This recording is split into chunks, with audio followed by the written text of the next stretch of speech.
Think about this.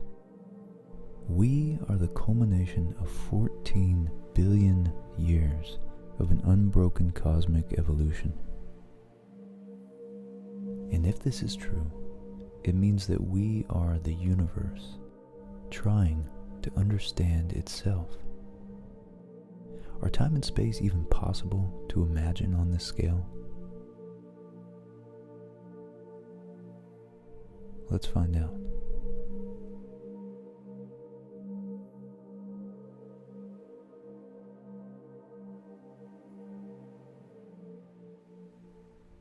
Hey guys, this is Rich, and welcome to Let's Find Out. Tonight we're going to be exploring the concept of scale in the universe, and we're going to be doing it by looking at our solar system, and not just the sizes of the planets and the sun, but the truly colossal distances between them. And we're taking a long journey this evening, so grab a snack or a drink, or just relax and get comfortable. And hopefully next time you're outside looking at the stars at night, you'll be able to better recognize that what you're actually seeing is suns hundreds, maybe even thousands of light years away. And maybe this will help us have a slightly deeper sense of and appreciation for just how vast this beautiful existence really is.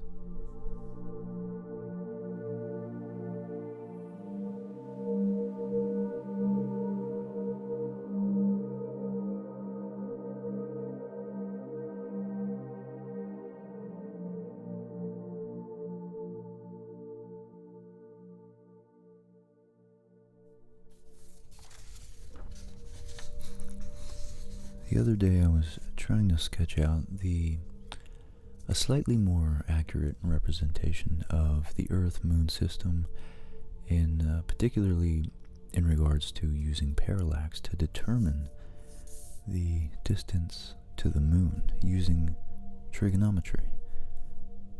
Essentially, you just draw a right triangle and you figure out the angles inside it, which gives you the side length. The concept of parallax, though, is so often misrepresented, mostly just in terms of scale. I mean, just like any popularizations of space, astronomy topics, whether it's on the History Channel or Discovery Channel, whatever, or even other YouTube channels. And so I was drawing it out just because I personally didn't understand it. I was in awe. Absolutely, I was really just impressed by how the heck we could know the distance to the moon just by looking at it and using some mathematics. And basic math at that. Not even very, we're not getting into calculus and quantum mechanics there. Relatively basic mathematics, just using a right triangle. And it's so often misrepresented. So if we have the Earth there, the moon there, and then three, just a very simple image of a, constellation representation of distant stars. Let's see, let's get this out. Let's get our little ruler out here so we can make some nice straight lines. The concept of parallax is that when you measure from, you observe the moon, I guess we'll go right next to it, from one position on Earth, and then you travel a distance away to another position on Earth, the moon will look like its apparent position in the sky has changed. And you need something much more distant than the moon to measure the change in position against. The fundamental concept is that, so from this position, right here, the moon against the sky would look like this. And then from this position over here, at the exact same moment, mind you, so you would have to synchronize with someone else. Say this is Paris, France, right here, and this is Greece, Athens, Greece, maybe. The moon over here in Greece would look like it's right here. And the concept of parallax, the fundamental concept is that these stars have to be so far away as to practically be considered infinitely far away. And by doing that, what that allows us to assume is that the light rays from the stars hitting the Earth are essentially parallel. And what that allows us to do is the mathematical concept of two parallel lines being transversed. I should have drew them a little bit further apart, but the transversal of two parallel lines, two lines that are equidistant apart along the infinite length of them. Two lines that will never meet. As one math site joked, I got a kick out of. Parallel lines have so much in common. It's a shame they'll never meet. It's a shame they'll never meet. I thought that was funny. A transverse of two parallel lines. So this, for our case of parallax, would be the rays of light coming from the same star hitting the Earth, and it's so far away that the rays are considered parallel, even from both of these positions. And the transverse means that allows us to determine our little triangle. And the whole point is here, it's to make a right triangle so that we can figure out one of these legs. And that would be the distance from the Earth to the moon. And when we look at these stars from the first position, we want to draw a line like we did right past the moon. So there's a reference point, and that'll be, let's say, this star right here. That star right there, let's spell the word right, it's going to be our, oh boy, reference star.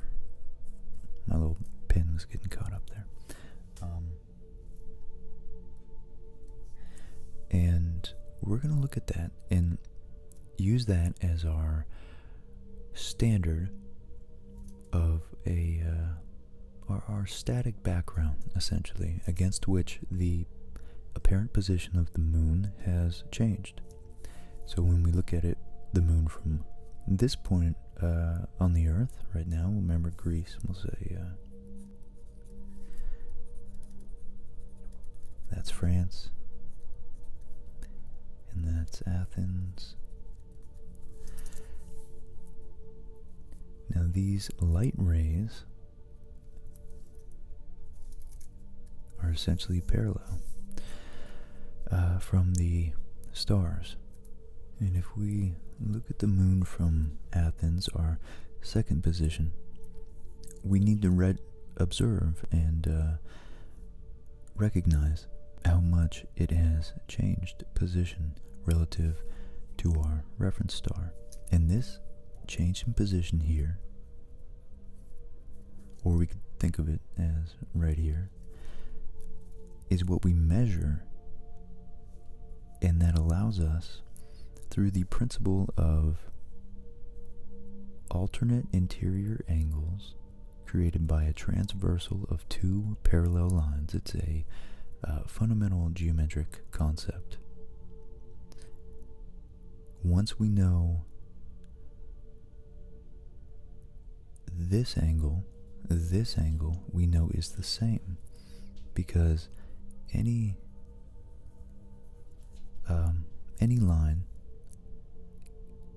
can be considered, if cut in two, its component angles always add up to 180, and then on the other side it makes a full circle. So this is 180 and this is the other 180. And with parallel lines, if we know that these lines are exactly, essentially at the same angle relative to the transversal, because these two lines are equidistant at all points, then if we know this angle, we also know that the interior angle of the other parallel line will be sliced at the same angle as this one was. So these angles are the same as, these acute angles are the same as these obtuse angles, in other words. That gives us this angle here. And so the principle, this right here, is the dangerous part of this example. And if it's confusing, it's A, because I'm probably a bad teacher, but B, because the concept of scale, I can do a better job on this piece of paper. I can use the total length, maybe even go diagonal and get as much out of the paper as possible. But still, this star in this system here, the Earth, Moon, and a distant star system, is so distant relative to the distance between the Earth and Moon that it's literally unfathomable. It's unimaginable how far away it is. Just by some of the little background research I've been doing, roughly, if this was even the nearest star to us, Proxima Centauri, and this was an accurate scale, on this scale of the Earth and Moon, and this isn't still, we'll talk about that in a little bit, this star would be, if in other words, the distance between the Earth and Moon was roughly, I don't know, we just so happen to have a ruler here, luckily. We'll just say 1.25 inches. This star, Proxima Centauri, would be, I want to say, miles away. On the order of miles away, at least. Just to give a rough idea. And that's the whole point, is that these rays are parallel for the concept of parallax to work. And they are. Practically speaking, they're parallel enough that we actually get an accurate distance. What distance we've, since replicated and verified many, many times since early Renaissance scientists were able to try to determine rough distances to the moon with telescopes and quadrants. And so that is essentially the concept there. And it's once we know this angle, we know to fair precision the distance between France and Athens. So we know this base side of the triangle. And then these two sides right here, it says X, and this side right here is Y. That would be the hypotenuse. And we know if we can make a right triangle, if we happen to measure the moon directly overhead, we can do a little math and we can account for the curvature of the Earth. So, on a closer scale, the curvature is going to prevent that baseline from actually being a straight line. We can account for the curvature of the Earth, which we've known since ancient Greece. And I think Aristarchus or Eratosthenes figured out the curvature of the Earth roughly to a great degree of accuracy, actually. We can figure out that we can orient it and situate the experiment so that the two cities and the moon will indeed, we can orient it so that the experiment allows that right triangle to be created.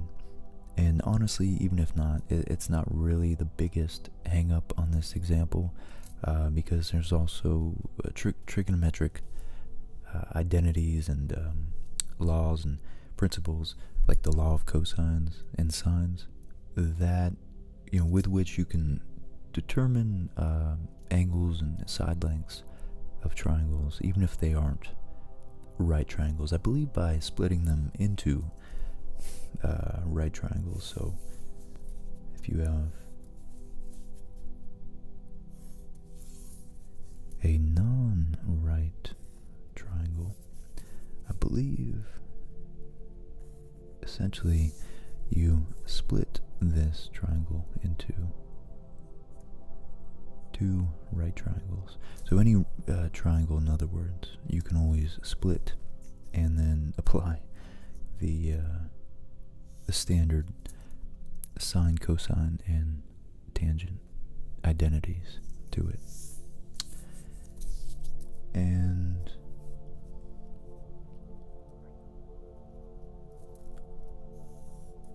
by knowing this angle right here, this is, if this is our angle, we know this side right here, this would be the opposite side from this angle. And, tangent might be a good trigonometric identity to apply here. So tangent is the opposite over the adjacent.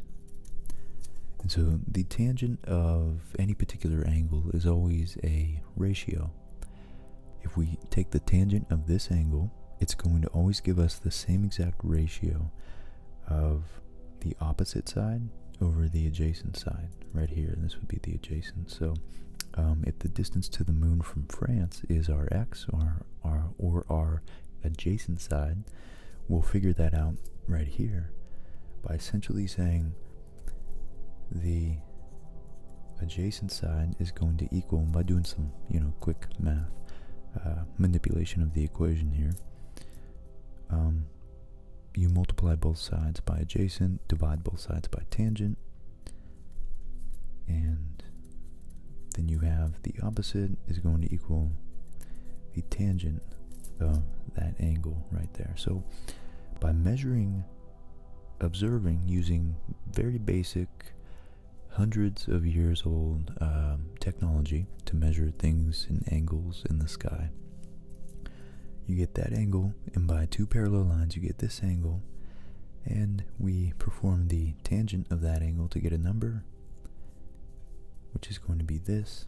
And so although we might not know these individual numbers, we know the ratio of them, because in any right triangle the ratios of specific angles are always going to be the same. They're in tables, you can look them up. Tangent of 10 degrees is always going to be the same number, and that is just a ratio of the two numbers. So whether this side is 5 inches or 5 miles or 500,000 miles, in more accurately in the case of the moon, it's about twice as far as the moon actually is. It's just so fascinating that we can use these thousands of year old concepts, essentially, these concepts that were perhaps invented by the Egyptians, or continued from even older traditions by the Egyptians, and refined by the Greeks and passed on to the Arabs in the Islamic Middle Ages, and then passed on back to or through that route from Greece to Renaissance Europe in the late Middle Ages and early Renaissance ages. It's just fascinating that this very, very old mathematical knowledge can be practically put to use and determine the distance of our moon, how far away it is. And so let's see, if that is the side that we want to know is x, I guess we don't really care about this side. We just wanted the angle. These are our parallel rays. We wanted the angle here so that we can get this transverse, the alternate interior angle right here coming from the moon, basically the angle that the moon would make or that these 2 points on Earth would make if they converged on the moon. We want that angle so that we can get our ratio. So x, and maybe we'll call this b for baseline. So it's just a general identity. That tangent of any angle is going to be the opposite over adjacent. And there's little mnemonics you can use to remember that. SOHCAHTOA is one. TOA being tangent is the opposite over adjacent. So tangent is the opposite of this angle over the adjacent. It's going to be b over a, opposite over adjacent, or sorry, b over x in our little use of our variables here. So b over x. And if we know what b is, so this now turns into x, or in other words, the distance from the France here, the Earth, to the moon, is going to equal our, what we decided was our opposite, b, our baseline, and we know that because we measured it. The distance in our little example here from Paris, France to Athens, Greece. So we know this, and we know that tangent. Tangent is always the same. Once we get this angle, that angle will give us a real value. So distance from Paris to Athens, a real value of tangent of whatever the angle is between that this star, the moon has created in its apparent position change. If we look at it relative to this star and how it's moved, whatever that angle that it's moved in the sky is what we plug in here, and that gives us the distance to the moon, which is, I think, roughly on average, because the moon does have an elliptical orbit, it's on average about 230 to 240,000 miles away.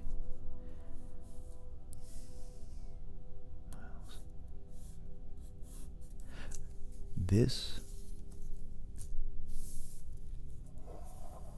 I've had these sitting outside the frame the whole time. Maybe you noticed the flicker of the candles, but I just wanted to give you a practical, small example of parallax with these in just a second. This example is great, it's fascinating that I just wanted to flesh that out real quick so that you understand the basic concept behind being able to use an angle that you figured out, and we'll get into how you figured that out, and the baseline, which you can imagine we figure it out. That's fairly simple mathematics to account for a curvature of the Earth, and we can draw a straight line there. So we can know these numbers. We can know that angle and that baseline.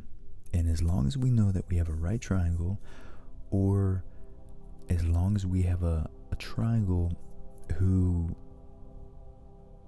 side length down here we can at least know, we can apply, again, law of cosines or sines, different trigonometric identities. If it's not exactly a right triangle, we can break it up into manageable right triangles and figure it out with just a couple extra steps than we laid out here.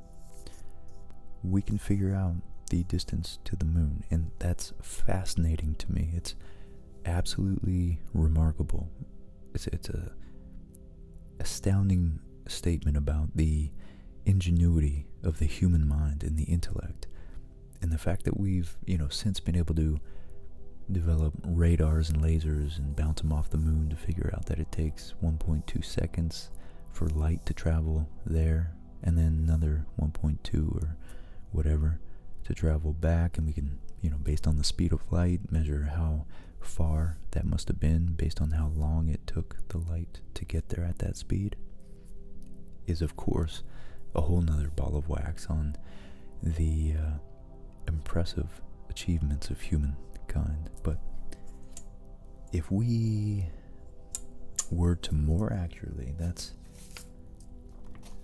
not burn this, but if we were to more accurately make a sketch like I did here. And I want to do it because it'll make nice sounds and it'll be a little more fun. So if we elongate this, again, it's not going to be anywhere near scale, but if we make our Earth a little bit smaller and our moon and the star that we're referencing a little bit further away on this piece of paper, we might just be able to get a slightly better understanding of the concept of how... Oh no, I lost my space there.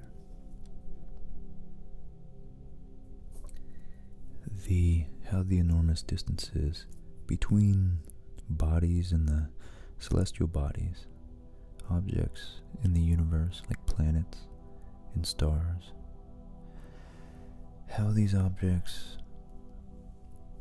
and their distances allow us to make these assumptions, like the rays coming from the stars and actually the sun, as I'm going to talk about in just a second, are allowed to be parallel because they're so far away.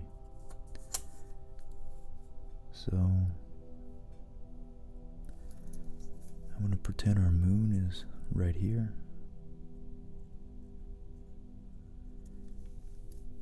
And then our star is going to be way out here. And this star, give it a little bit of a dimension, is so far away. Now, even though they were dots in this depiction here, if I were, see, the issue was initially that if I were to make a quick replica of this without any of the lines in the way, and our star, way distant star, if I had our 2 points on Earth right here, and I make the hypothetical rays of light coming from this star, we can quickly see that the rays of light are clearly not parallel. They're coming from the star, and that completely nullifies our entire argument about finding that angle and having alternate interior angles equaling each other based on the transversal of two parallel lines. And that's always the part I got most hung up on. But it was by making this example right here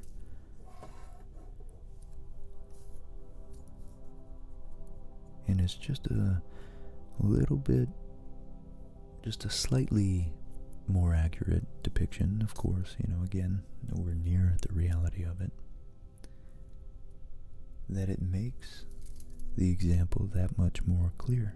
And that's all I wanted to do. So if we now make our 2 points between Paris, France, and Athens, Greece, and then draw our line to the star, we can quickly see how this angle right here, I don't know, just placeholder theta phi. I got in trouble for the one video. What is one like that and one like that? Anyways, I just do it. I compromise. I make mine out of 45. But either way, we quickly see that this angle between the hypothetical rays coming from that star, or beams, I think is the more accurate term, gets much, much, much smaller. And if we were, again, even on this scale here,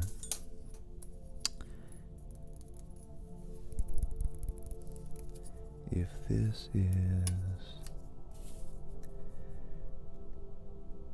if we say roughly the Earth to Moon is 3/4 of an inch distant, then Proxima Centauri would still be a mile away, let's say. Now, or no, actually I know for a fact that's false. At least if the Earth, and you'll see how I know this in a little bit. If the Earth was this size, roughly the size of a marble, the nearest star would be, I think, at least 30, maybe 3,000 miles away, at least something like that, if not 30,000 miles away. So this here is about 12 inches away, or maybe 10, we'll say. So it's about 10 inches away, our hypothetical distant star. And this is, mind you, the 4 light year away, roughly, closest star to the Earth. Most stars are thousands, hundreds of thousands of times further away in just our galaxy alone than Proxima Centauri. So the more accurate distance, imagine this being even a mile away, but really it's more like 3,000 to 30,000 miles away. Imagine how small this angle would be. And that is the more accurate depiction of how these, in this example here, how these light rays could be parallel.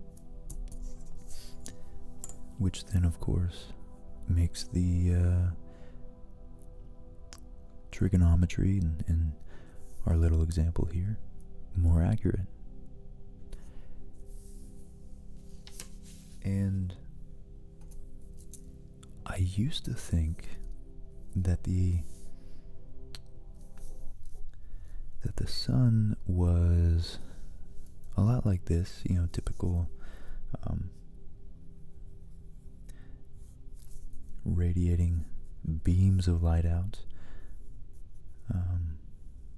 Because the example I was saying was, even if the Earth was here in this example, you could still seem like there was an angle, because the sun being a spherical object, like all celestial bodies generally are, it's even at the closest, even at the, closest angles. So if the sun is like this, then more like we zoom in, and then we zoom in even more. Oh man, that was bad. Correct that. And then we zoom in even more. The misconception I had is that given that the sun is a sphere, as it emits photons, each photon is going to be emitted, I guess, in exactly a 90-degree angle or orthogonal to the surface of the sun from which it came from. And that's actually not true. The reality of the situation is that photons are emitted in essentially random directions, beams of light, no matter where they emanate from. So this same spot, over time, even though multiple photons emit from roughly that same spot, even if we zoom in to a microscopic level on 20 atoms across, directions of light, depending on, of course, the sun being a dynamic, essentially static, not static, a series of billions of nuclear explosions being held at bay and contained within roughly the same volume and space by its own gravity. We'll put it that way. So the directions of light of the photons are essentially emitted at random, based on whatever particular collision path they took during their 10,000-year journey from the nuclear explosions at the core to the bubbling surface of the corona from which they're emitted. And it's all random. So anyways, if you compile these up, you're just going to have, looking close up, a very incoherent direction among all the photons.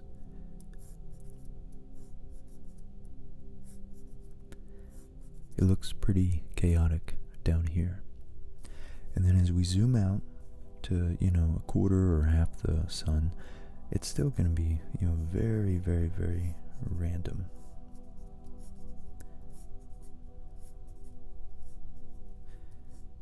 All directions of light. And then we continue that pattern. I'll do the ones orthogonal to the sun, but you also got to do ones almost tangential to the sun, and then every angle in between. So it's just chaotic. And the sun is emanating light from every part of it in every direction from it. But what we realize is that as we get further and further away from the sun, until even to us it's the size of our thumbnail held at arm's length, as it is from here on Earth, 92 million miles away, it becomes so far away. You know what? We'll make it more accurate. And of course, we know the sun is much, about 400 times as wide as the Earth. It becomes so far away that even though even the smallest section of sun is emitting photons at random, we're so far away that the light hitting us from the sun must necessarily have emanated from the sun towards our direction, and that is such a small portion of the sun. I think the biggest takeaway is that it's hard to understand, given that so much light, we can step outside on a sunny day and just feel the warmth of the photons interacting with our skin. We feel the warmth and the radiation of the heat and the energy it brings with it. But to give you an idea of how much actual energy output the sun is emitting, we are only receiving, if every direction of the sun is emitting this much, the same amount, we're only receiving the tiniest little fraction, almost imperceptibly small, of the sun's total energy output. And that is necessarily limiting the photons we receive to the photons that, no matter where they emanated from on the sun, they just happen to hit the Earth. So it's by the nature, I guess what I'm getting at, it's by the nature of the sheer distance away from the sun. Our sheer distance away from the sun that allows us to define the light rays that we receive, and that's not to even mention the stars and how many hundreds of thousands of times, if not millions and billions, no, actually, yeah, billions of times further. How many billions and trillions of times further the stars are than the sun? That's not to even mention that.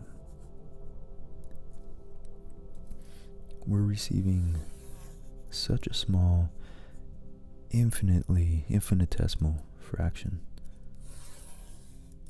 of the sun's light as we get further. I guess, yeah, to emphasize my example here.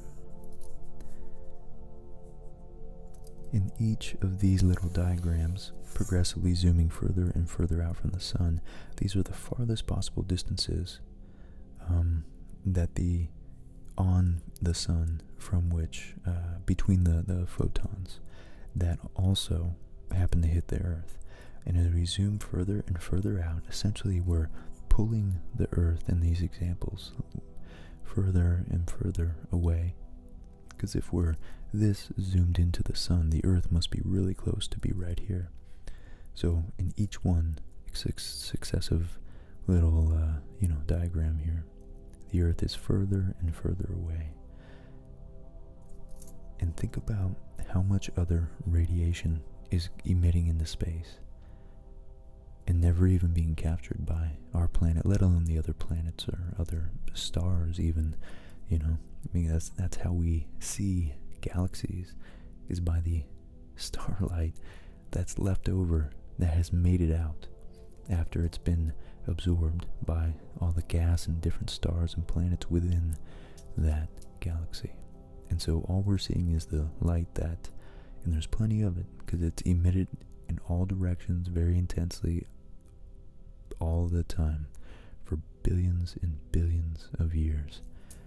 And only that little sliver of the sun's light is actually reaching us. And that tiny little angle is, for all intents and purposes, parallel, non-existent, a trillionth of a degree, whatever you want to call it. We can probably measure it much more accurately and actually find it. I haven't been able to find it, though. I didn't look too hard, but it wasn't readily available information. Most all websites just agree that even for any scientific experiments, you essentially consider the sun's light rays as being parallel to each other. So that degree is so small. That gives you an idea of how far away we are relative to our sun, let alone how far we are away from this distance. Represents thousands of miles, even on these scales right here from stars. And that's what I want to continue to address with our small little scale of the planets, and put those in proportion, and discuss some of the other examples of here I told you I would show you parallax of scale in the universe, and in the perspective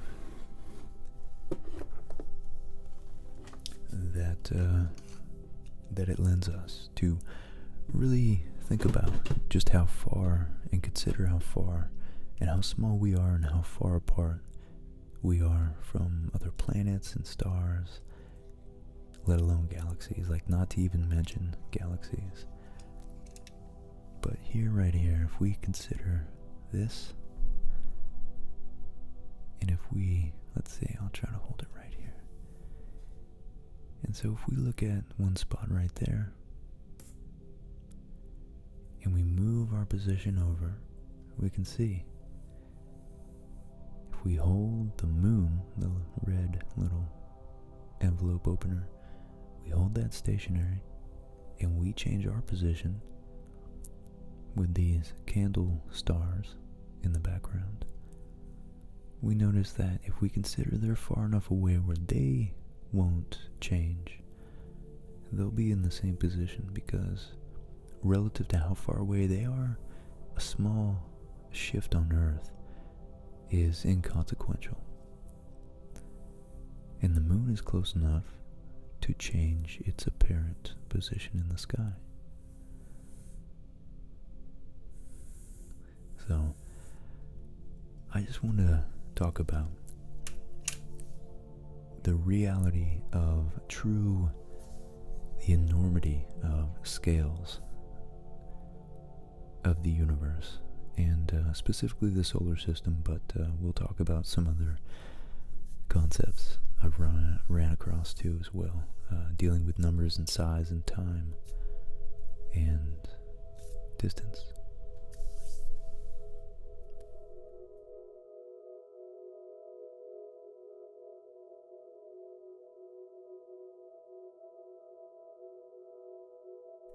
All that's to say, the units that you have to characterize space with are so large that you cannot visualize them on simple, confined, human-sized pieces of paper.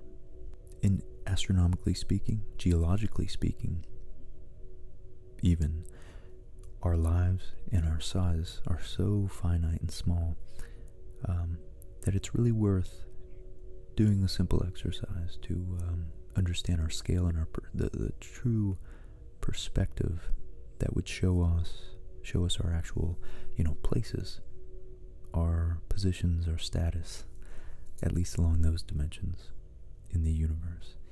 And I don't think those are the primary dimensions, or at least not the primary dimensions. They're certainly significant, but the complexity of our brains and our neural circuitries, having hundreds of billions of interconnected neurons, are of course like I always mention. It's not common sense, but it's actually worth noting every time. I just mention it a lot. They're the most complex natural things that we know of in the universe. Our brains, let alone the interconnection of multiple brains of multiple humans communicating, that is, societies or even tribes. Those networks are the most complex things we know about. You can think of distance. You can think of you have space, which distance and size are a component, and then time, of course, time, the mysterious concept of time that just until Einstein was a static concept in the universe and just kept ticking at the same rate throughout the entire universe. And now we know that it's all relative and time is very distorted, and this tension with matter and mass and distance and light, time and space are in fact I guess a unified thing, whatever that means. But I'm really just fascinated by how distorted this object is right here. And then you try to draw something a little more accurate, and you realize this diagram right here is still wildly distorted. Wildly. Like, not even close. Not at all. So, for the next 45 minutes, I guess, I want to try to counterbalance the very, very typical distortion of at least the solar system. We're just going to start with the solar system, because I don't think there's enough scientists, astronomers that really do it justice, because, well, I think it's important to recognize and be exposed and learn properly accurate information, and recognize our true position, at least in space and time, in the universe. It's such an amazing thing to think about. The reason it gives us pause and strikes us with awe to really, really fathom our size, and not just the size, but almost more importantly, the distance, the massive distances between these astronomical objects. I mean, really, when you think about it, you can't even fathom the average human mind that doesn't actually regularly consider the true size and scale of, larger things on Earth and distances between cities, let alone Earth to Moon and the distances between the planets and even interstellar distances. The reason it strikes us with awe is because it's us, I guess, confronting an unknown. It's us peering into the abyss and seeing that there are things so enormous and so distant, things that we take for granted. You look up and our lives are determined, our circadian rhythms, our biology is set by the sun and the rotation of the earth. And every time the earth rotates such that the sun's rays beam upon us again, every morning, every day, our biology is reset, our circadian rhythms are reset, and we take for granted that this object is, this large. As we can see, I got a couple diagrams here. Let's see, it's the Earth-Moon distance there, solar system. Yeah, I guess that was the most accurate one there. Here we go. Yeah, just look at this. That thing that lights up our sky, that only looks about, the size of our thumbnail, held at arm's length, is this large. And this is us, right here. This little guy, right there. What is Earth? I don't know. The sun is, I just looked it up, it's 1.4 million kilometers. The Earth Wiki. What is the Earth? I think it's like 8,000 miles across. Radius 6. Yeah, so the Earth is not even 13,000 kilometers across diameter, and the sun is 1.4 million. 1.4 million. So that means the sun, if we do 1.4 divided by, so if we change 1.4 million into 1.4, then 13,000 would be changed into 0.013, and the sun is almost 110 times wider than Earth. It looks even bigger than that in this picture, but it's so massive that we really can't comprehend it. You think about really just the distance of a mile or two, and the brain starts to lose its ability to accurately actually think about and consider how far that would be to do a human action. Man is the measure of all things, as Aristotle said. We really do blissfully ignorantly go about our day. So many of us, I mean, not all of us, but I certainly do have and do a scary amount. Just take so much for granted, including our small scale, our small size, in proportion to the quite literally unimaginable distances that lurk out in the unknown.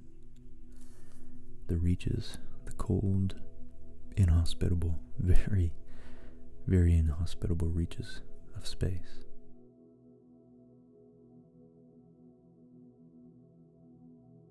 I want to just, first I want to actually, when I was thinking about just, doing this video real quick, I forgot. I didn't consciously remember that I had seen this, but once I started, doing some real basic research to scale, I remembered I saw this video. It's a beautifully done video.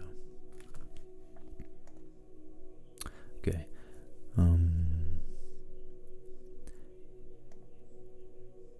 I just want to show you. This guy does, so if you don't want to, if you're not trying to just zone out and watch my very, very glacial representation and presentation of this, watch this video. It's 7 minutes, and it's a beautiful representation of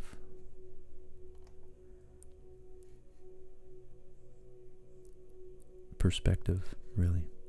Just this part here that, let's see, where does he show? Yeah, he shows, like, this is normally, right here, is what we are generally shown, like, most all times. In fact, I feel like most people have not, unless you actively search for an accurate depiction of the Earth to Moon, which is literally what I had to do for here. You see the Earth, and you have to go all the way there to the moon. Earth, moon.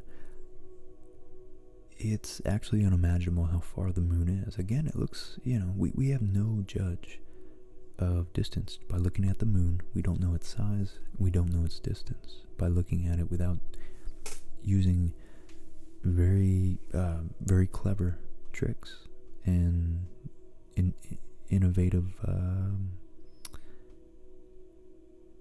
ideas like parallax to be able to, and it's, the conjunction of parallax and trigonometry and doing a little bit of math and a lot of traveling to figure out the true distance. And look what he does here. I love this. It's such a genius representation. Look at that. That's actually the distance.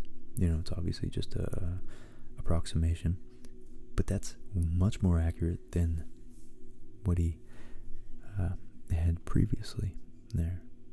And so, yeah, I guess in my subconscious, my unconscious, I've been wanting to kind of just do a little video, just, talking about this for a while now. But, see, at the very end, what he does, using the Earth, that same Earth, he goes out to the desert and recognizes, and, he does the math and realizes that he needs to accurately portray and present the not only sizes of the planets, but the distances between them. He needs, I think, 7 miles, he said, to get the full orbits. So when you think of a distance between the sun and a planet, that's half its orbit, So to get twice that, which would be the full ellipse, roughly a circle of the orbit, you would need twice that distance. So at that scale, where the Earth is roughly a marble, you need, I think, Neptune, the furthest planet out. Neptune is 2 miles from the sun, which is like a 4-mile orbit. Let's see. There's a visual, there's a great little visualization here.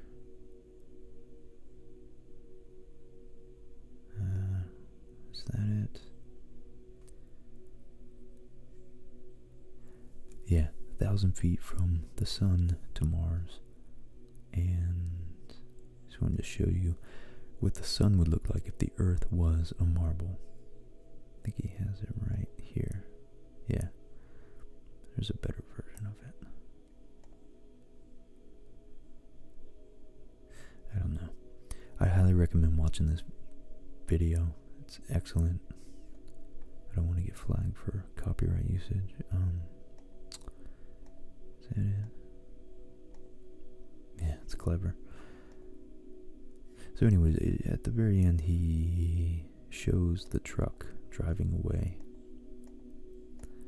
from planting, and he goes out in the desert and successively plants the planets and lights them up for a display, and then does a time-lapse capture from a distant mountain where he drives with his actual truck and a light attached, neon light attached to the back of the truck.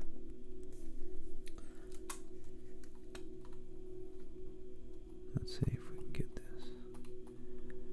And it is, it's really wonderful to see the accurate perspective of just how far the planets are. So, let's see. Okay, right. Yeah, here we go. Okay. So he plants Neptune, the furthest of the 8 planets. And that's his car driving. And he zooms out. And you can see it's a 2-mile direct shot from Neptune to the sun, to his scaled model of the sun there. No, sorry, 3.5 miles. That's right, because he said he needed 7 miles, I think, total for that. And then, where was the sun? So yeah, if the Earth was the size, there we go, that's a good, accurate estimation there. So this, anyways, this is like a tent. That's a car. That's a whole vehicle. And remember, Sun to Mercury, Mercury to Venus, and Venus to Earth, roughly, very roughly speaking, they're about the same distances between them, same distances apart. And the Earth is the size of a marble, which means Venus is about the same size. It's 500, at that scale, it's 500 feet away from the sun. It's 500 feet away from the sun. So, I mean, roughly that's about here. That's about what we have. And the Earth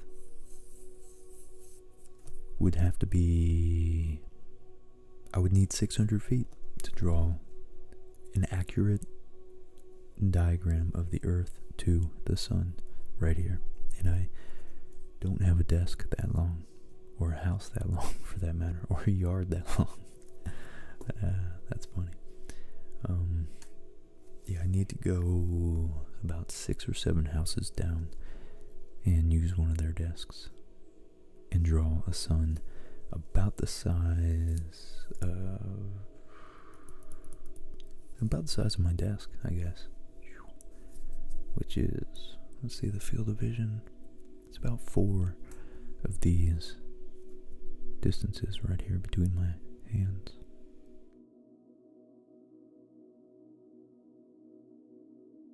So, where did I want to go from there? So many people jump to the idea that it's terrifying to think about these distances and, our small place in space, in the universe, how small and exposed we really are. But I think that actually, I wrote it down here to remind me. I think it really taps into our social instincts. I mean, we're fundamentally, we didn't evolve from herd animals like horses, but we certainly evolved in groups. And, well, yeah, it was Jordan Peterson that brought this to my attention, that the environment that we evolved in can be more accurately thought of as a social environment than the physical, the actual, literal, physical environment of, whether it's forests and trees surrounded by, tree snakes and lions that might have, predators that might have eaten us, and the, and then later on, savannas and all that. Those environments are almost secondary to our perception, our evolved way of looking at the world. We actually evolved in a social environment. And what I'm getting at is that recognizing that the earth is such a small, priceless, small, fragile, paradisal blip, blue oasis in, the desert, the vast, cold, relentlessly hostile depths of space. That actually, to me, that activates, that incites, that inspires us to remember our most instinctual, perspectives of life, is that we're social animals and we are fundamentally part of a group that's become so large, so dispersed, that it's hard to remember that we are a part of it. And it's the human species. And we're the same way that we get that feeling of camaraderie and that very warm, fuzzy, safe feeling of being harbored from anxiety by grouping with someone ideologically against another ideology. We can, on a grander scale, remind ourselves by looking at our true place in the cosmos that we are on this oasis together. And we can group ourselves in with all of the human race. And then on an even broader scale, the entire animal kingdom, that we share the earth with. And it's really a beautiful thing. I think that's the biggest, I think that's the largest, I think that's the most profound perspective you can have, is to recognize that your life is larger than you, and you weren't created just by a single phenomenon of your parents procreating. You're just one link in a chain of hundreds and thousands and millions of generations of animals that eventually became humans, procreating successfully, mind you, and living long enough at least to procreate again and create a new generation. And you're the current link. You're the current last, most recent link, unless you've had kids, and in which they're the current link and successor to this 4 billion year old biology that has evolved and adapted and successfully procreated in the what ultimately became social environment that apes, the monkeys, and eventually the greater apes, of which we're a part of, that we evolved in. So the social group is so burrowed and so deep and so unnoticeably saturated. It so unnoticeably saturates. It so deeply, thoroughly saturates our perspective and perceptions of everything we do that we don't even notice it. It's part of the beauty of looking at psychology and astronomy and trying to find a link between the two. Is because I love understanding more about myself and trying to figure out what it is that makes me so not terrified, but in awe, in have a sense of reverence. It's like this weird fusion between a spiritual, religious experience and a raw, scientific, rational exposure to facts about the universe, that it blends and it kind of meets. They kind of overlap territory there when you look at the cosmos and our true perspective and our true place in it.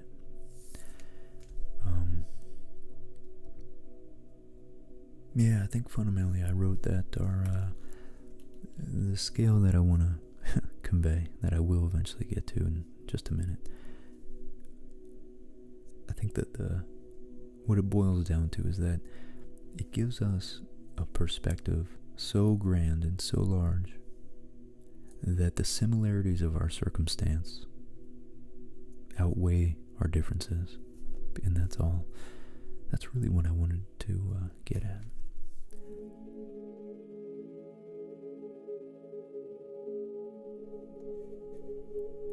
And very briefly, let's see. I wanted to show a couple pictures here. Let's see, downloads. Where are we at? Okay. Let's open all these. Will it work? Alright, beautiful. Okay.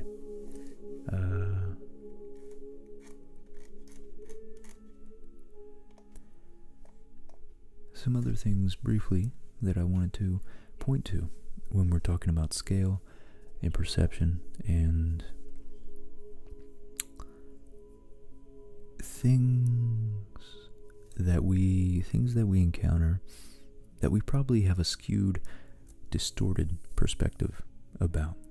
Just much like this picture here and the distorted angle of the rays of light actually, coming from a star. And even here, that's, to us, that looks accurate. It's like, oh yeah, the Earth is so small there. That must be about the distance between the Earth and the Moon. No, it's, the Moon would more likely be about right here. Be about right there. And the Moon is the size of the United States, roughly. From New York, the East Coast to the West Coast, Maybe even further. It might even be out to about here, actually. So, I want to just draw the sun. We're going to find roughly a good size. I think I'm going to have to draw the Earth roughly about that big. Yeah, about that big there. So, the Earth would be about that big. About the size of a peppercorn. And I think I'm going to go get one too, actually. So if the Earth was the size of a peppercorn, the sun would be, because if the Earth was this big, it would be unmanageable for our purposes here. And if it was the size of a peppercorn, it would be a lot more manageable. I think I would be able to maybe I'll be able to tape 2 pages together, and we can actually use this ruler and compass that I bought.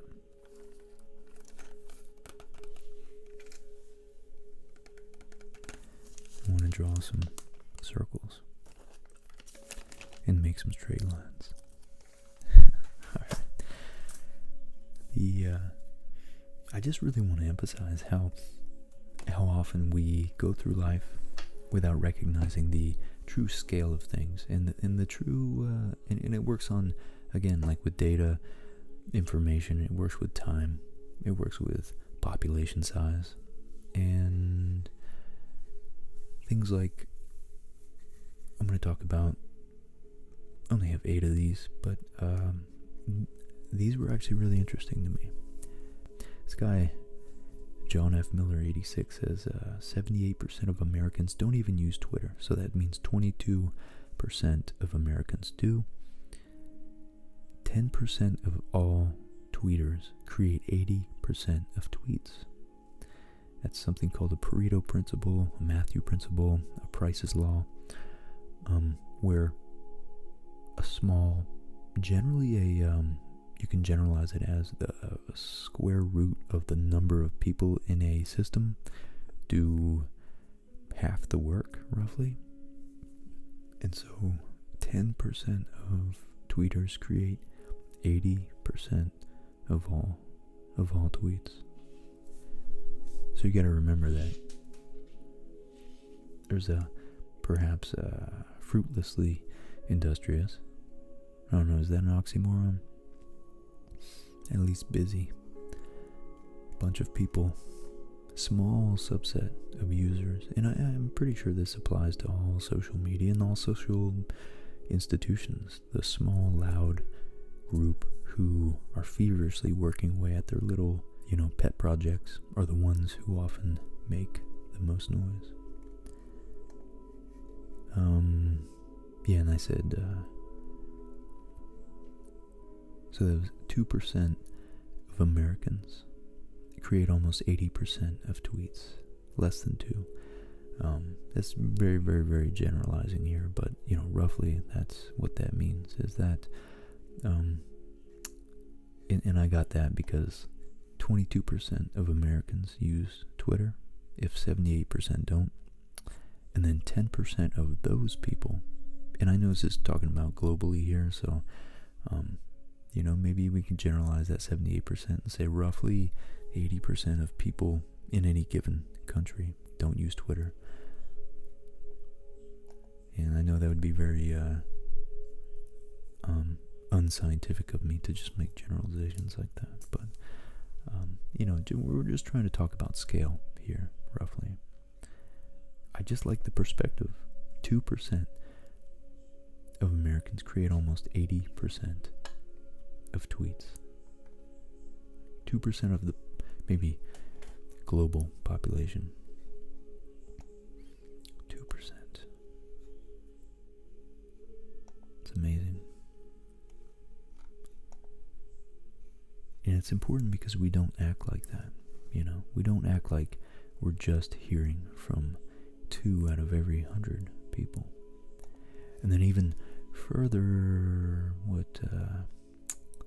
narrowing the data points shows the actual users of Twitter. I'd say we could say about 70% of all users lie between that 15 and 25-year-old range.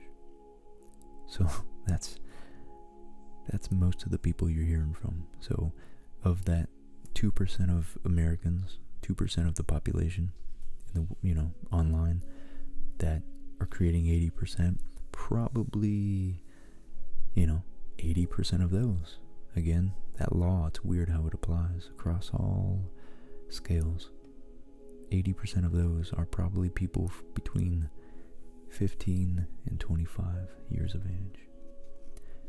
Okay, this is a time perspective on time. It's probably one of the more common references to scale across time, but that's because it's so impactful that it's only 66 years between 1905 and 69? So 1904, 1969, something like that. That the Wright brothers flew the first extended, prolonged, I don't know, was it more than a minute or 30 seconds or something like that, flight at Kitty Hawk, North Carolina. And Americans landed a man on the moon. A human being went from flying, mastering air, lighter than air flight, or not lighter than air, mastering the technology to create enough lift to sustain flight off the ground. I guess flight is off the ground. In 66 years, less than 70 years, they flew to the moon.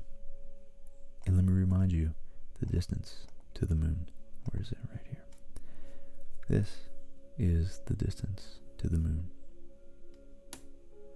It's not here, which is most often depicted. Yeah. Let's write that. So when you,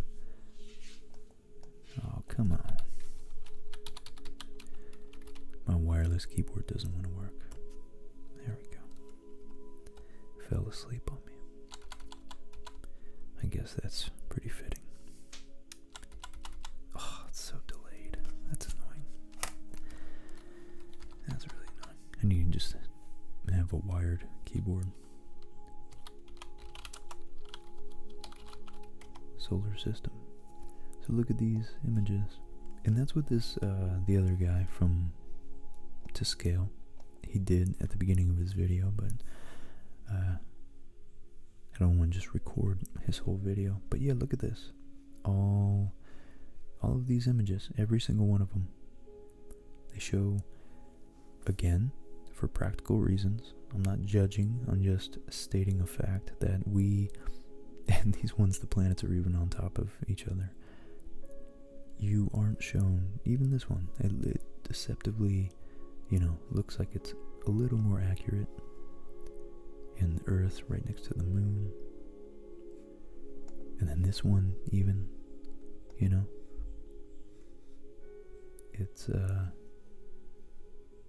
it's crazy how that's the standard version of what we think.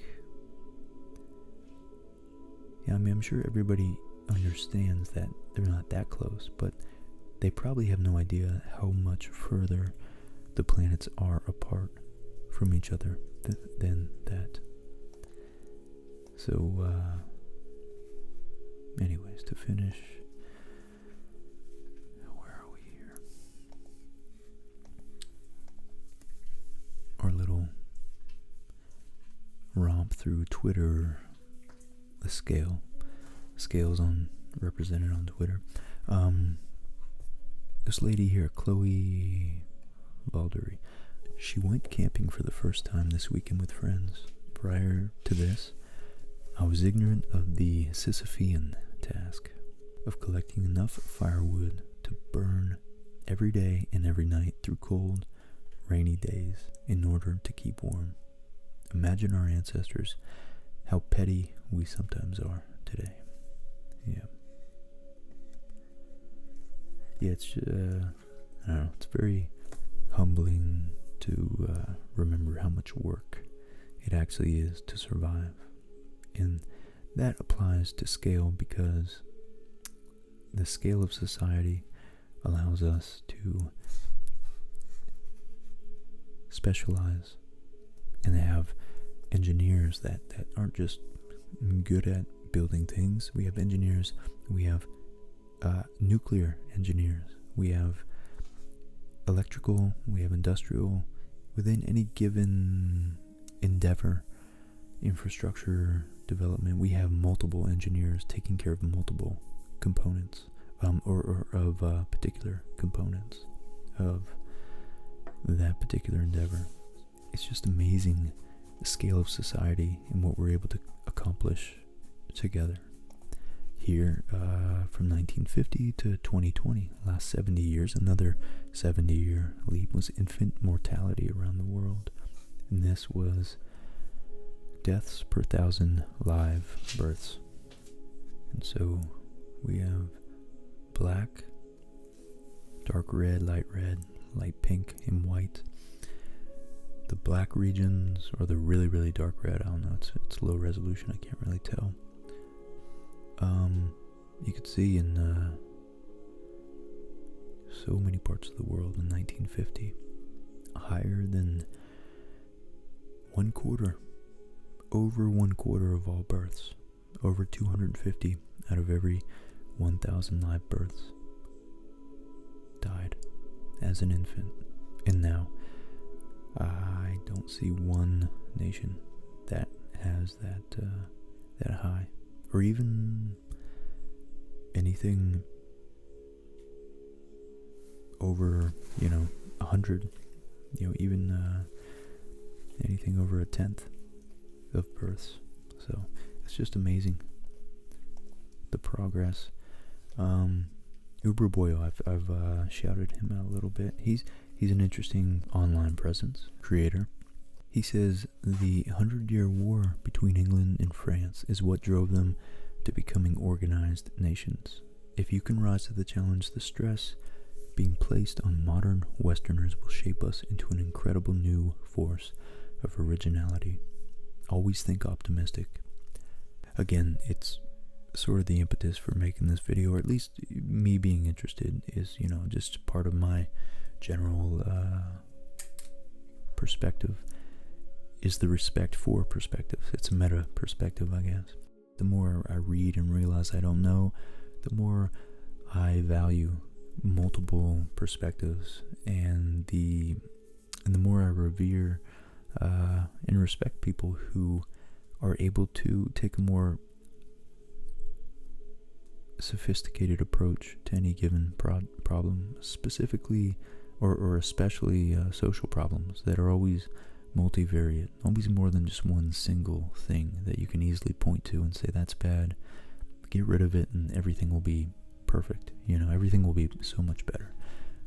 Everything is complex and has a lot of forces and tensions pulling at it, and you remove one, another tension might come in to fill the void, or the other side of that spectrum might overcompensate or overwhelm the system. You never know, and it's another reason why it's important to have a large perspective and respect and understand that what we have is not to be taken for granted, and we really should have gratitude for what we have. Something I struggle with all the time. Another perspective on time, much, much larger. You know what, before I do this, because this, it'll be a nice segue. Here, this guy, Christopher Consalis, I think he's an astronomer actually. We tend to forget that 1,000,000 is a huge number. If you go back 1,000,000 days from today, the year would be 718 BC. Everything that has happened since then, which is a lot, occurred less than 1,000,000 days ago. So everything that's happened since then is pretty much most of civilization has happened less than 1,000,000 days ago. And I remember the difference between 1,000,000 and 1,000,000,000 was, let's see if I can wake this up. Okay. Was putting it in terms of seconds. 1,000,000 seconds versus 1,000,000,000 seconds. Yeah, someone said that basically, 1,000,000,000 is 1,000 times. My keyboard stopped working, so I gave up on finding that.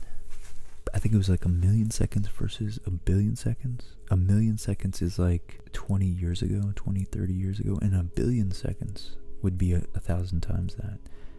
And when you really ask someone, like, oh, how long ago do you think 1,000,000 seconds would be? And then you ask them how long they think 1,000,000,000 seconds would be right after that, whatever their answer might be, whether it's 2 years in the past, and then 1,000,000,000 would be, maybe 10 years in the past.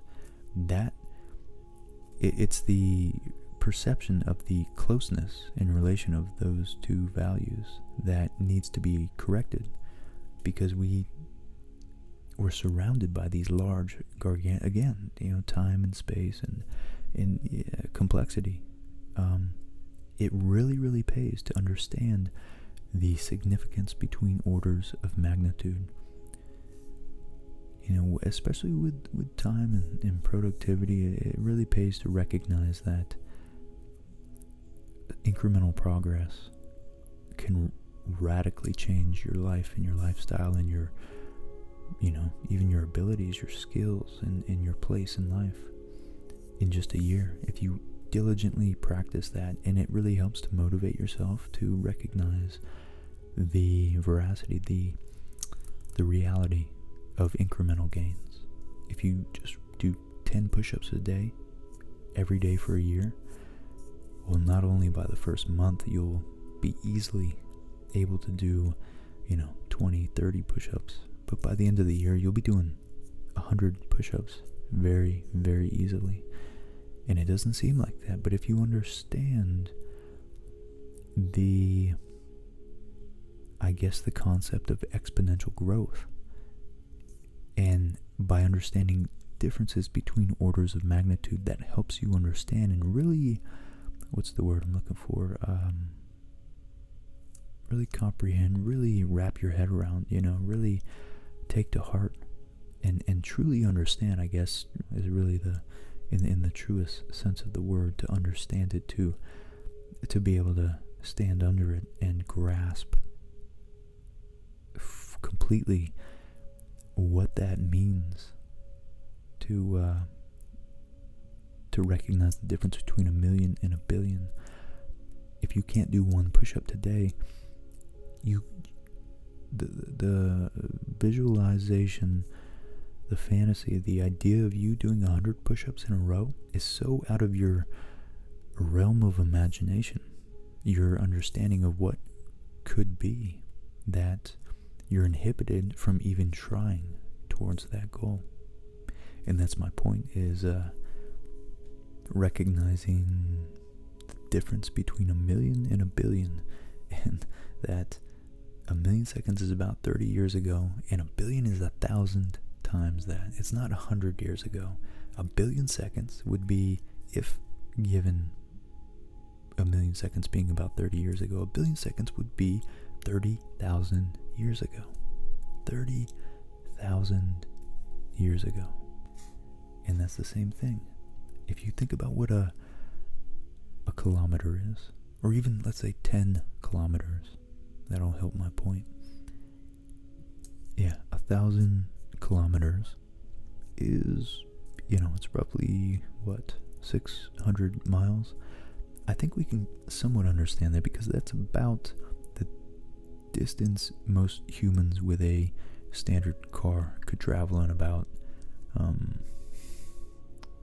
I guess 6 hours, something like that, on the road, on the highway.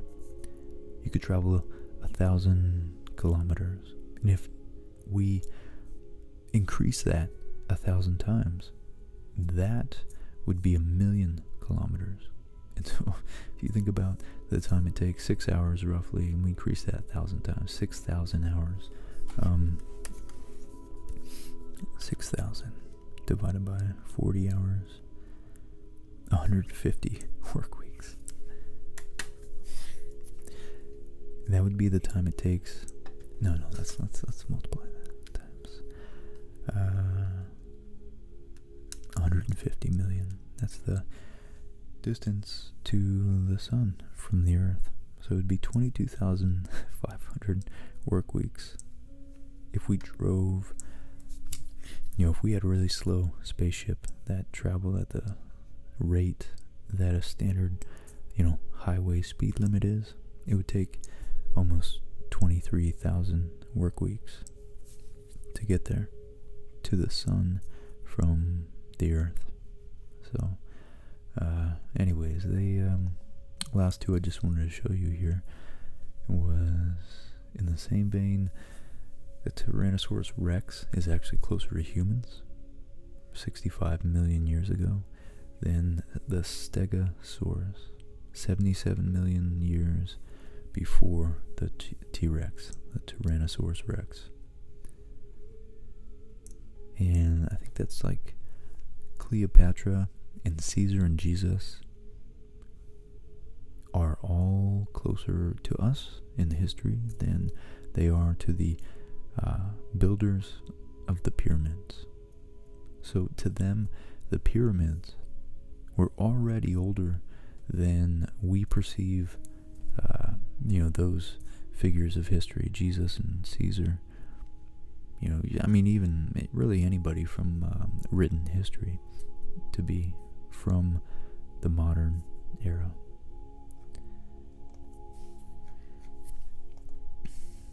And then lastly, maybe I should have put this in between the difference, distinction between Wright brothers to the moon and the T-Rex to Stegosaurus, but the time elapsed between the painting of these Ice Age horses, let's see, the Chauvet cave over 33,000 years ago, and the Niao, these are all French names, the Nio, I know the X is always silent, cave, about 15,000 years ago has passed. More time had passed between those two cave paintings than the more recent one to us, which is, yeah, that's bizarre to think about. Culture had been in stasis with minimal change, that minimal change, or maybe even backwards change overall, between 30 and 15,000 years ago, and then relative to 15,000 years ago to the modern day. So my whole point is that it really is worth considering perspectives, not about just, distance and space and scale and of volumes and sizes of objects, but the scale of time and I guess the rate of change of objects too. That also falls into it. So I may or may not post this as part 1, but either way, maybe we'll make just a really long video out of this. But I do think it's an important topic and something that is not addressed nearly enough. So I hope it's given you guys some insight or sleep. One of the two. Either of the two is fine with me. Thanks for watching, guys. We'll see you next time. Bye.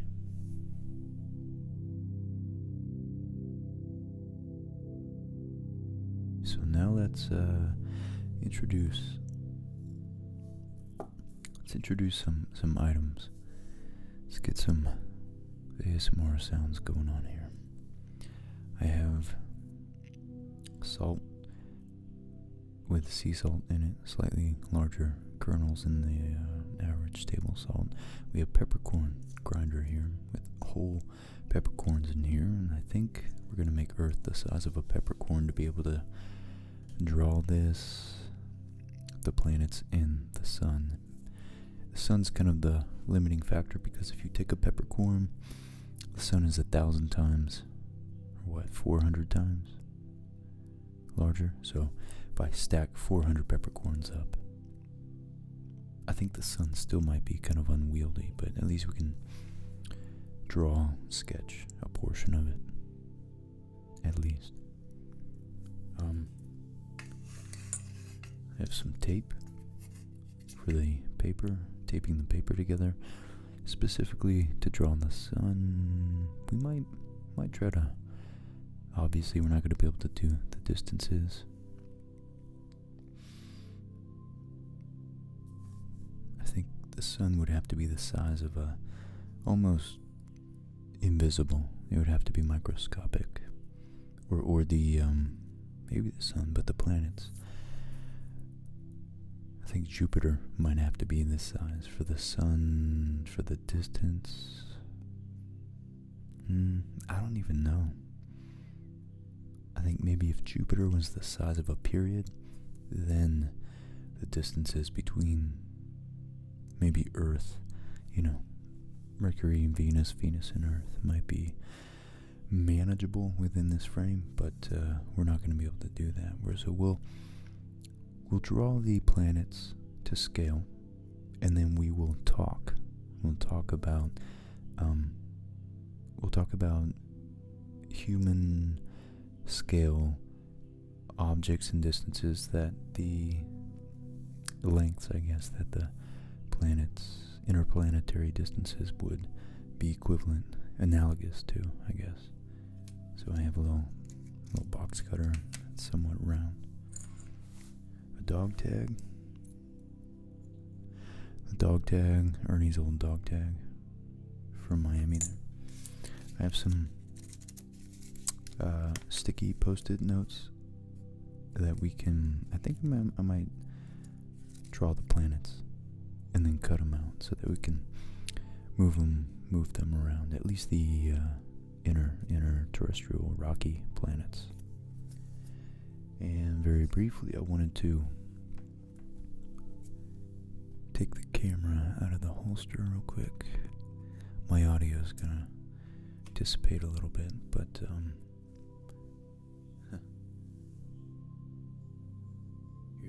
here's the entire desk. In case you guys were wondering, I got all my extra junk over here: the ruler and the compass and the calculator and our 1000 Space Facts book, which I'm imminently going to be engaging, be initiating again. That series, we're gonna do part 2 out of probably at least 10 parts. It's gonna be 10 parts, so it might be like a 20-hour video. It might be the world's. I might shoot for the longest ASMR video record once I compile all those together. We have here's my AirPod case charging. Starting to get finicky. I got a little greenery over there I gotta have. This is my window that I have covered up. My little lights. I got the dogs hanging out down there. Brief look at the chaos behind me. that is waiting to be unboxed. Anyways, I took the phone off the holder to show you guys. Maybe 2 years ago now, I sanded down this old desk and put pictures under a layer of epoxy. I don't know. Maybe it's pretentious of me to think that actually looks cool, but I was able to salvage a little bit of Jung.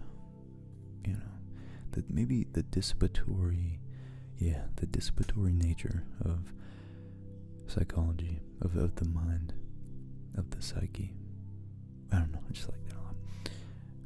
And then this, I don't know, I guess this was one of the original pictures too, and I was able to salvage it, and I think it looks appropriate because it is representative of ancient thinking, and it's being eroded away at the edges if we don't properly preserve it and respect our intellectual history. I might edit all that out, but I just wanted to show you guys a common representation. Let's put the light over here, I guess. A common representation, I got that stuck down there, of scale is, different. This is 4 distinct orders of magnitude here. And it's just useful to recognize that we often do see pictures like this side by side. We see these two, and we think astronomy and space, and we kind of lump them in the same orders of magnitude, maybe, whereas they're many orders of magnitude different and distinct. So we have like let's just say 50-foot. You can see, I just love this picture. It's a painting of what I don't know if those are statues of, I don't know exactly where in Egypt that is, but it's the sand-covered statues of Egypt as they were found in the mid and late 1800s. And you can see how large the statues are compared to these individuals. If that's a 6-foot man, that statue might be 50 feet, maybe even larger. If we say 50 feet, and we remember an order of magnitude is 10x larger or smaller. A million, the difference between a million and a billion is 3 orders of magnitude, or 1,000, 10, 100, 1,000. Then this 50 times 1,000 would be 50,000 feet. And that's about, roughly 10,000 miles. No, sorry. 50 miles. So, because a mile's roughly 5,000 feet, 5,280 feet. So,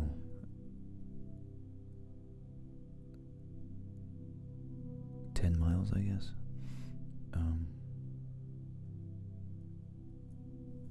this progression of distance is kind of representative. There's a jump. This picture is probably roughly, 1,000 miles, maybe 500 miles.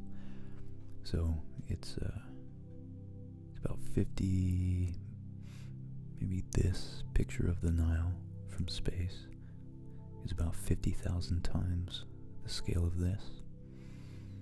And then this picture of the Earthrise, which I really, really love. I got a little poster is hiding up there. I'm gonna have to make that more prominent, but that's 200,000 miles. It's about 200 times, maybe 200,000 miles. What would that be if that's 500 miles? That'd be 400 times the distance there. So it's just interesting when you actually understand the perspectives, which I certainly don't, but I'm on the road to getting a better understanding of it. When I look at things, I want to try to comprehend more easily and readily true distances when I look at pictures like this. And then this is the Andromeda Galaxy, which is 2 million light years away, which is many orders of magnitude larger than the Earth-Moon distance. I just thought it was an interesting juxtaposition. So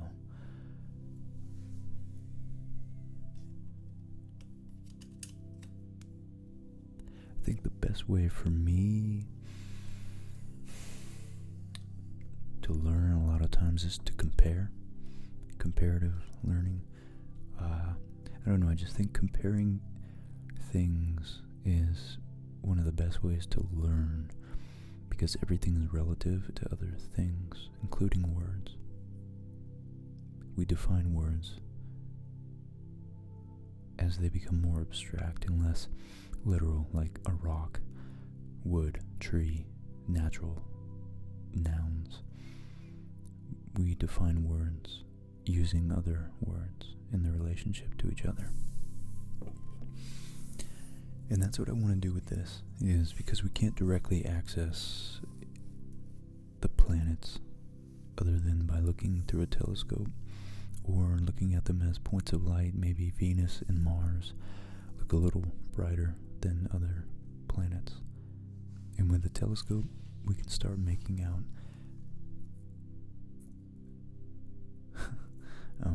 Jupiter's, moons. It's like looking at things with one eye. It's really hard to have a sense of depth.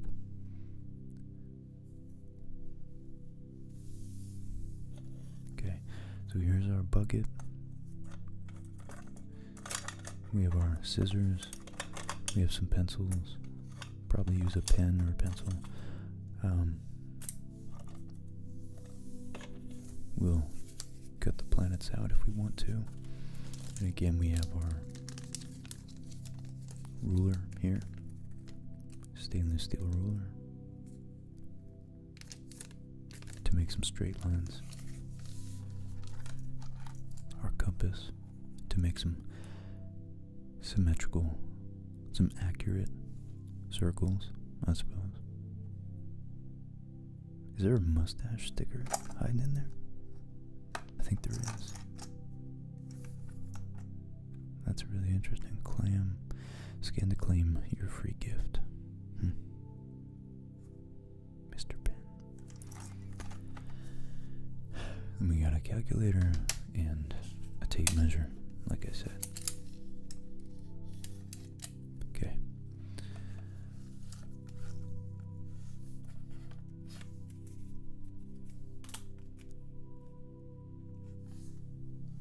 The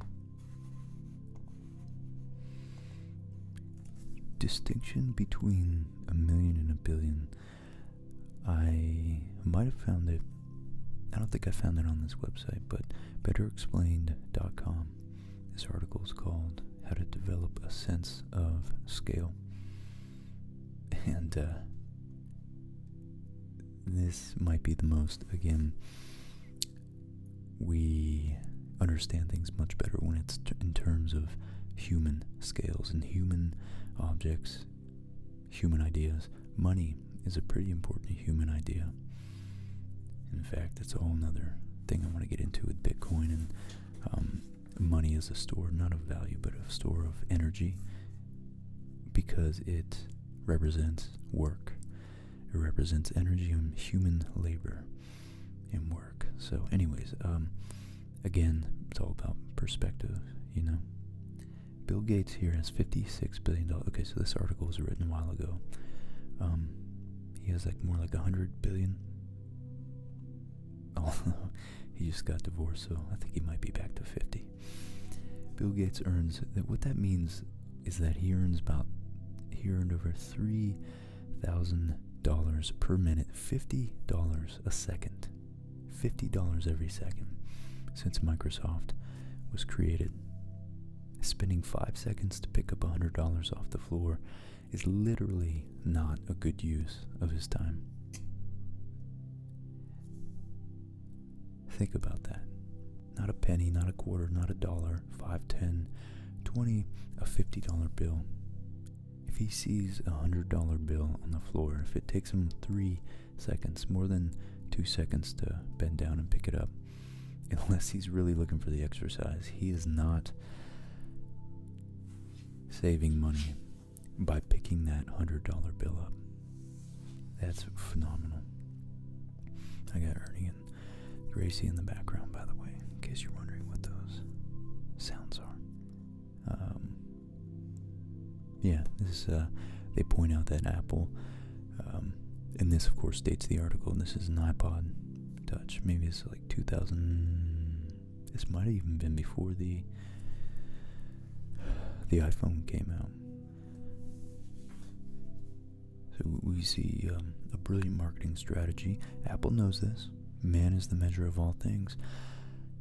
They measure the iPod relative to two very, very common everyday items: a pencil and a manila envelope.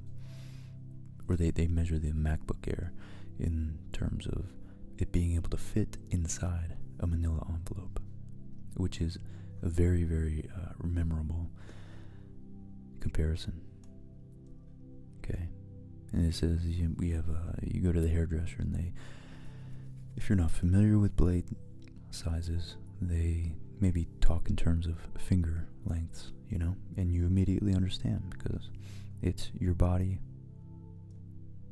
things that we're familiar with.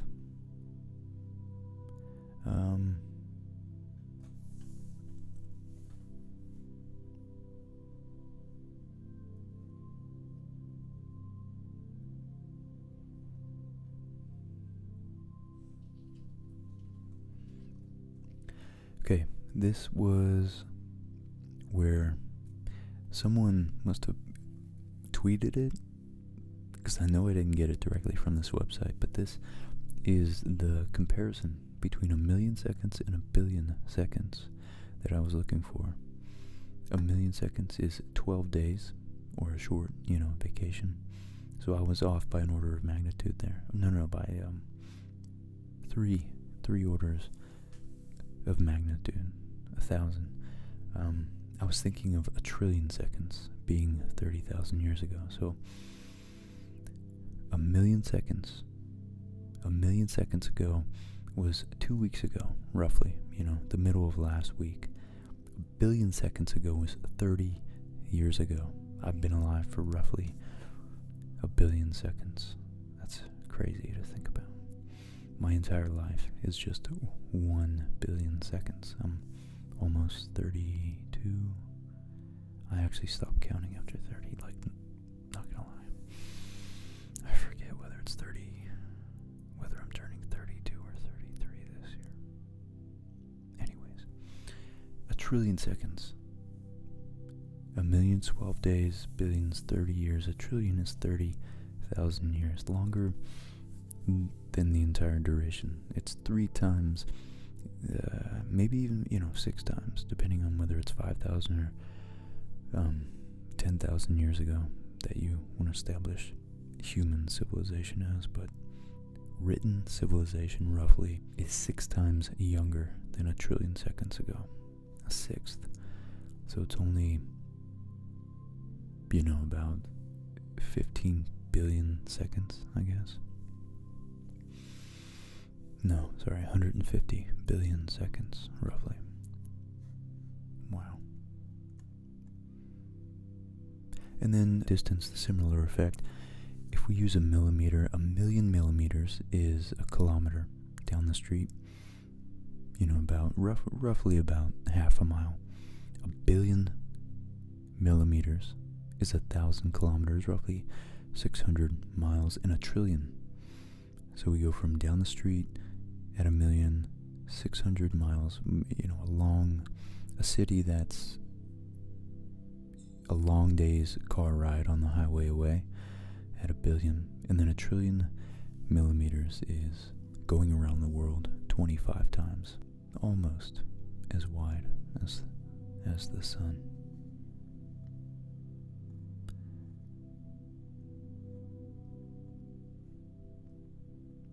Then it goes into other things, numbers. The number of people on Earth, number of internet pages, both which have risen pretty dramatically since this article was written.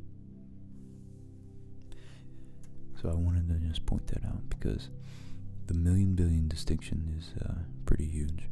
Okay, so, and then this, maybe I'll just add this at the beginning when I talked about it, but this is actually someone wrote on Hypatia Alexandria, although she calls herself Demeter Alexandria here, unless maybe her friend was Demeter Alexandria. There are a couple of Alexandrias. She wrote a Medium article, which is actually worth a look if you actually want to understand just how to practically understand the measure and derive using advanced high school, I guess we could say, geometry, using like the law of sines, and because we're not exactly using a right triangle, but you can break other triangles up and either into right triangles, or you can use other characteristics of trigonometric identities. From Minneapolis, Minnesota, and Santa Fe, New Mexico. She had her friend somewhere, I think in New Mexico. She was in Minneapolis, and she took a picture of the moon, and her friend took a picture of the moon, and what they did was leave the camera lens open long enough to expose, for the exposure to I'm pointing to the screen with my finger, but to get the star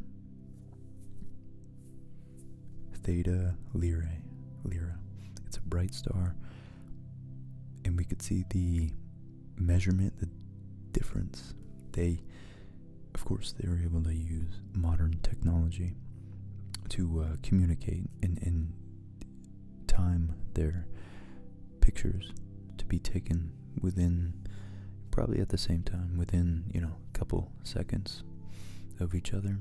And so what that does is give you essentially, once you understand the size of the Earth, the curvature of the Earth, the distance between the two locations that the camera was taken at, you could see how the moon appears to have shifted with respect to that, what we consider is so far away that it's static, it's stationary.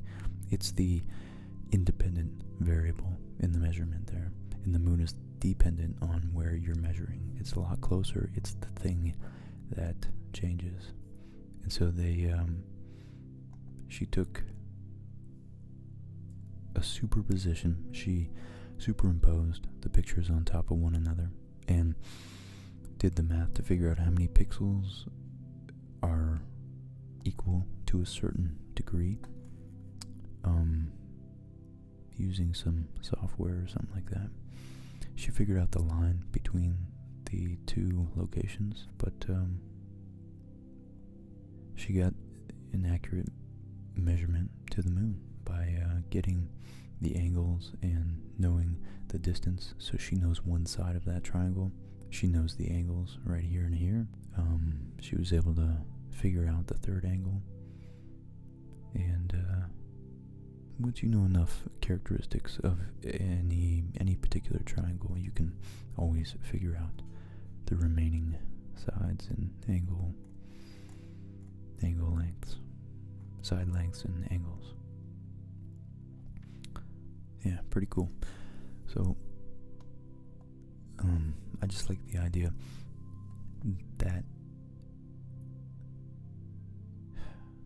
it is actually possible for the layman to understand where we understand, how we know the distance to the moon. I feel like it's so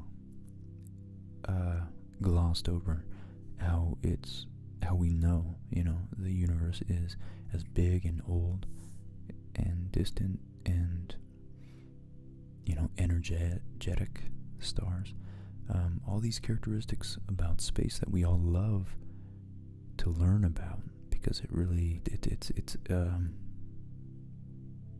a way for us to confront the unknown. It's a minor adventure on a small scale, but so often they gloss over how we know this. They say we know this, this, and this. You should be amazed. Wow. It's I think it's amazing that 400 years ago these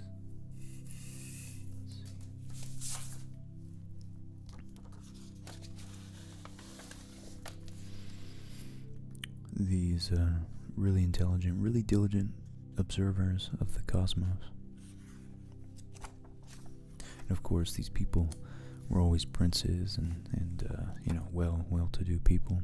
If they weren't geniuses that worked their way up, they always had plenty of resources. But I just want to show you here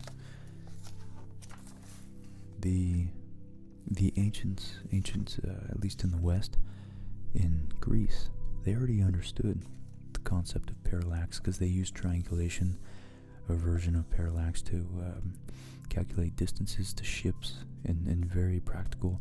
Again, I say again, I've talked about this before. A lot of inventions come out of struggle. Well, no, I guess it goes to what I referred when I was referring to Uber Boyle in his tweet, was talking about how the tension of war and warring ideas on a more abstract level creates the impulse to make new innovations and propel us forward by necessity at a quicker rate than we otherwise might.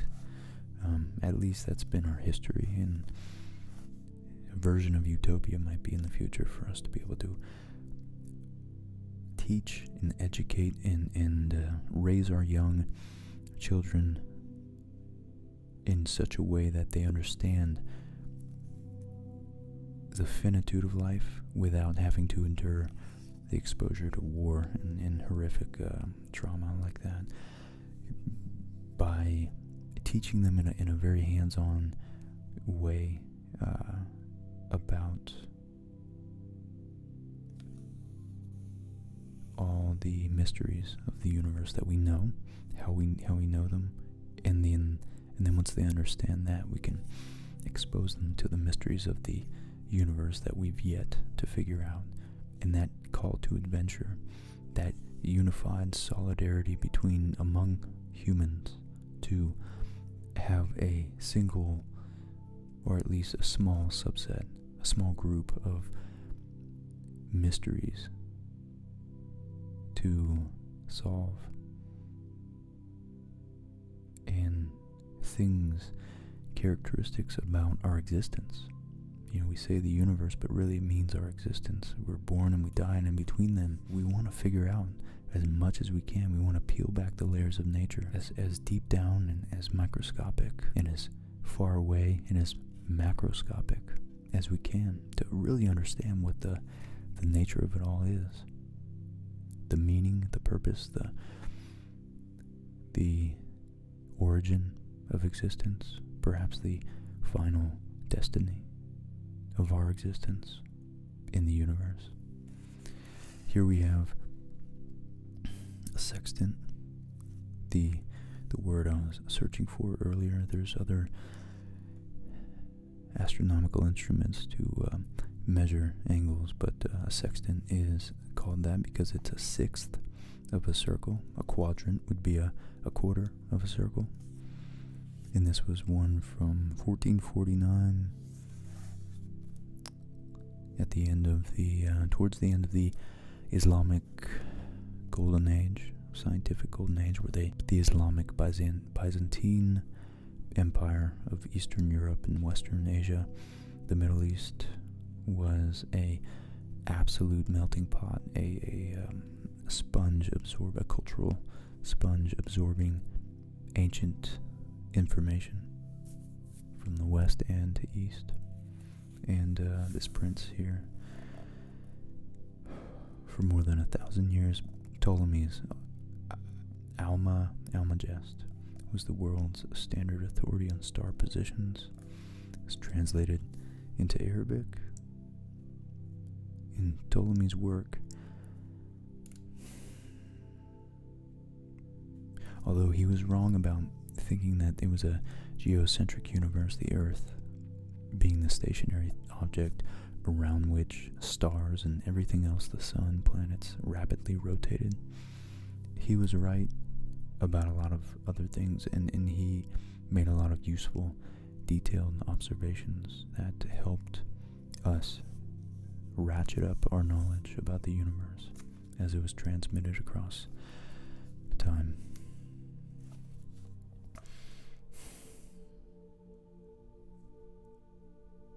And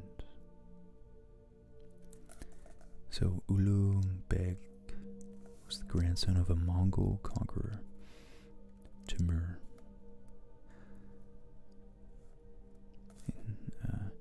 Lived in present-day Uzbekistan in 1409, and he turned the city into a respected place of learning. So anyways, this was his remaining trenches, you can see here, gouged into a hillside for observations. Here, this is a diagram I just wanted to show you. This right here is why it's so hard for me when I'm not diligent enough to actually really thoroughly read descriptions and I'm relying on diagrams. This is so distorted that it really makes it hard to understand the principle behind concepts. And parallax here is saying that this star looks, these large stars here, so it's really, much closer than these background stars, but to us, just looking at the sky, they're all just on one apparent single distance away, one big wall, really, really far away. And in June, on one side of the sun in our orbit, this star would appear like this, and then as we travel on the other side of the orbit, it would appear to move with respect to the more distant tiny stars in this diagram. But in reality,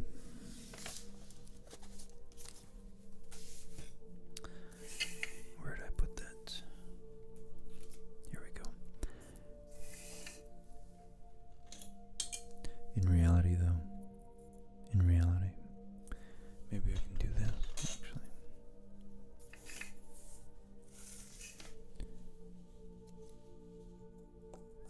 If we look at this as a triangle, this rubber band right here. Here, let me give you a better view. Okay, so if I can somehow keep these scissor legs in position, and this between these legs is one angle, one side of the triangle, and I sit and I pull this, the lines of these two sides, as they get longer and longer, this angle here is going to get smaller and smaller and smaller.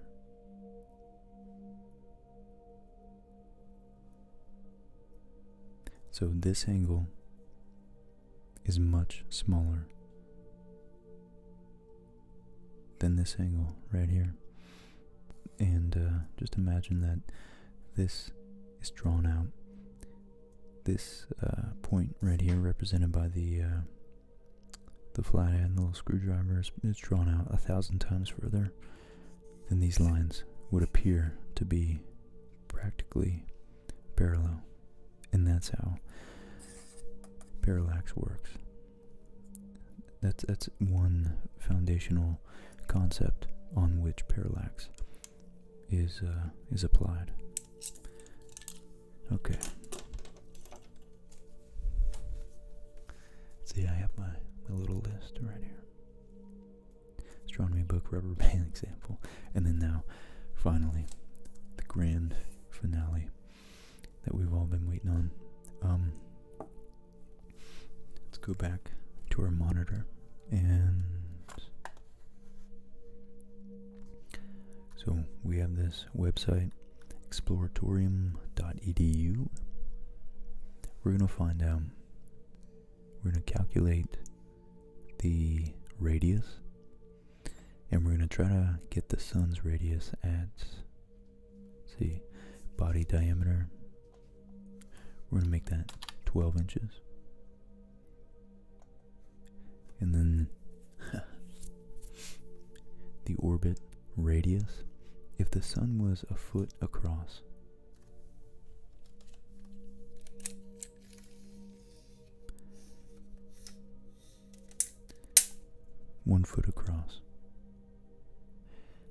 Mercury would be 40 feet away, Venus 77, Earth 107, Mars 163.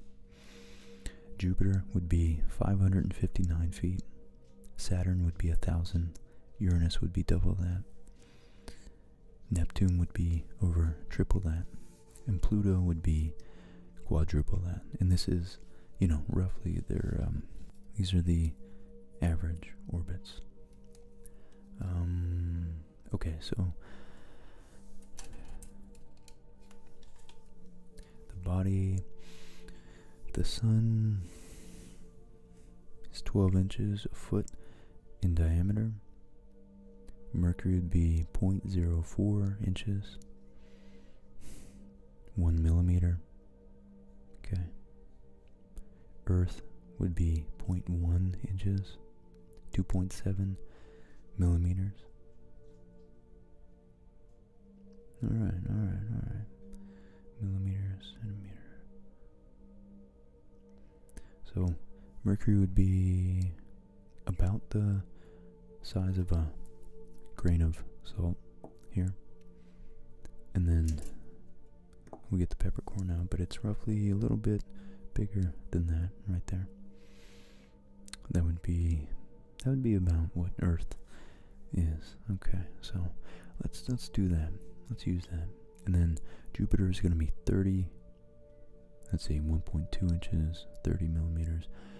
Saturn's going to be a little smaller at 1 inch, 25 millimeters. And then Uranus and Neptune are going to be 0.4 and 0.39 inches, respectively. Pluto would be 0.02 inches. Okay, so let's go ahead and draw this. Let's see if we can get this into a. Let's see. I think and this is a Bitcoin, by the way, guys. No, I'm just kidding, it's a Pog. Slammer Whammer, 1994.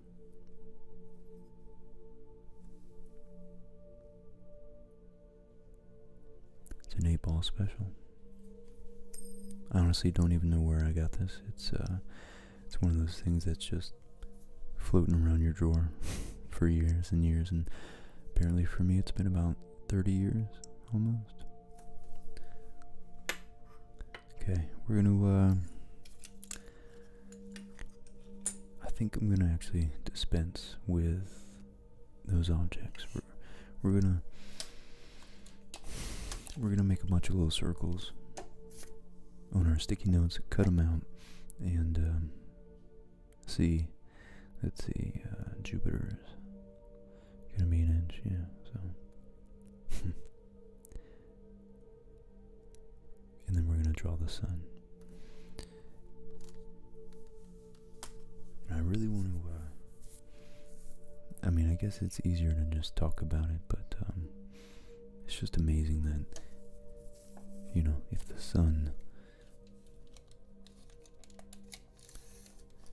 was 12 inches across in diameter, Mercury would be 40 times this away. 40 times this. And it would be the size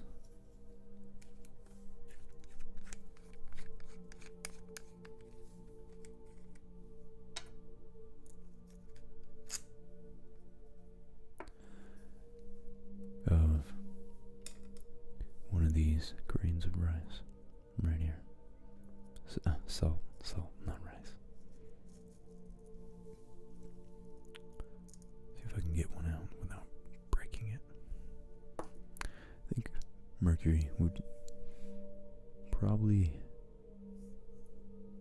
even be smaller than that, but yeah, roughly that's what Mercury would be.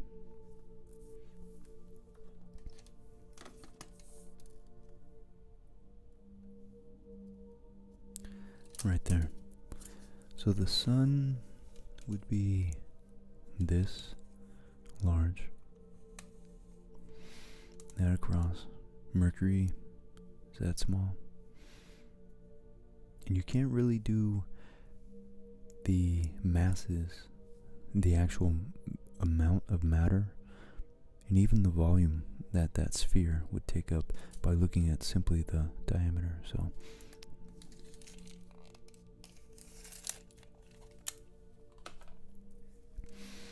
set Mercury aside for a second. There we go. Put Mercury right there. At the bottom of that triptych.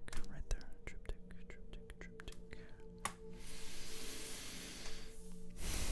Okay. Alright, so if we got Mercury right there,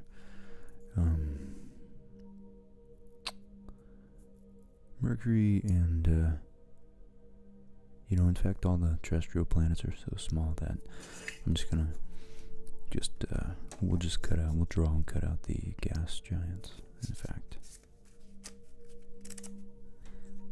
Okay, let's open this up.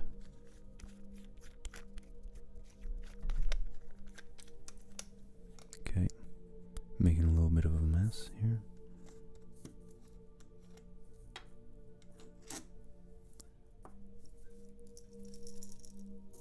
Oh yeah.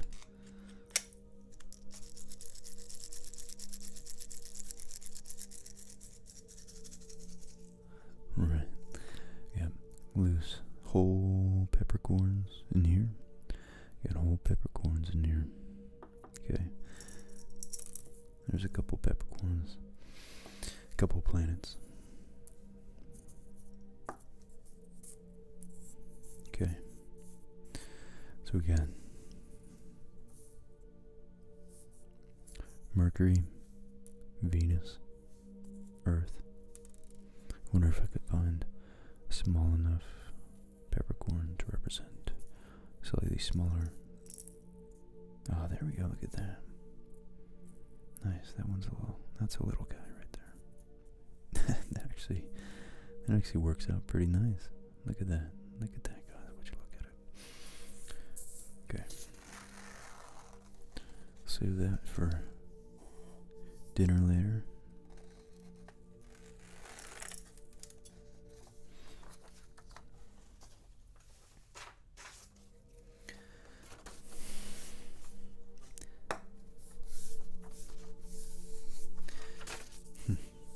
If I did a scale model of the actual solar system here with a working orbit, that would give a whole new meaning to the word seasons, wouldn't it?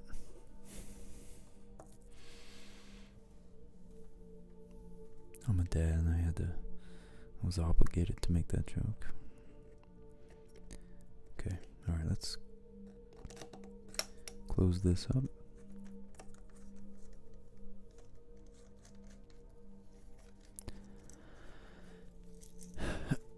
So Molly's none the wiser when she cooks later. Okay, so we got our inner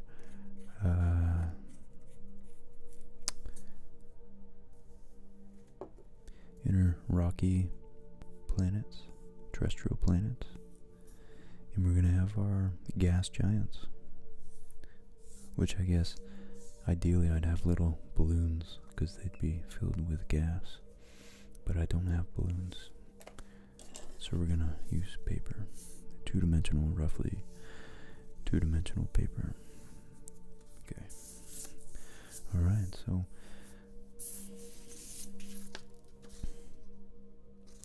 I think, and just because I haven't really addressed the rest of this little back of the envelope calculations, as I was trying to say, just wanted to point out real quick, just wanted to address this and this. If the Earth-Moon distance was 1 inch, the distant star would be almost 39 miles away. So this,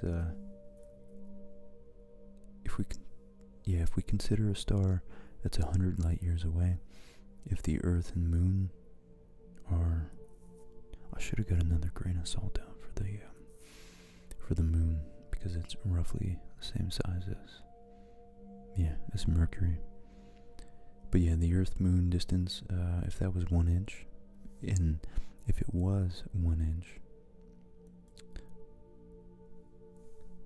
then that would represent 220,000 miles. The Earth is roughly a 20th. So a 20th of an inch would be way, way smaller than that. For the Earth-Moon distance to only be 1 inch apart, Earth, if that was the Moon, that was Earth, Earth would have to be invisible. 20th of an inch. It would have to be maybe a millimeter, actually. So I guess half the size of that right there. I think I might be able to just knock this in two and make Mercury and the Moon out of it, because that would be more accurate.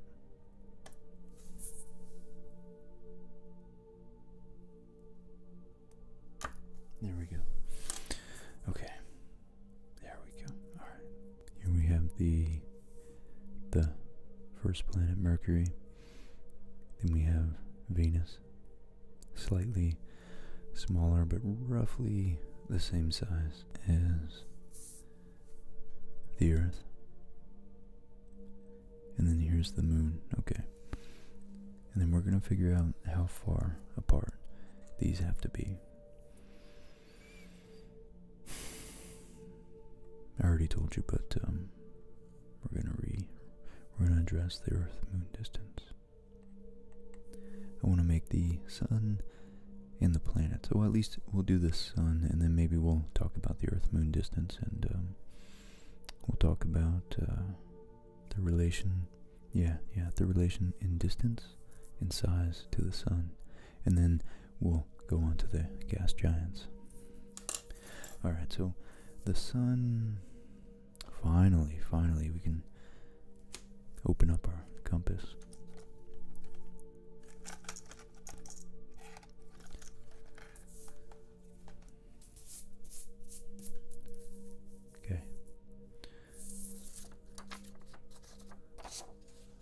put that to the side. And now let's get to drawing our sun. Here's our compass. I actually do need the little opener after all. Let's see.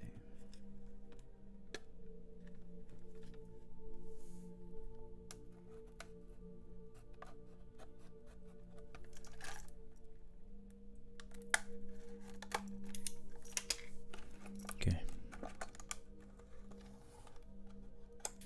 It's really, really hard plastic, so bear with me if I make any sounds that I forget to edit out.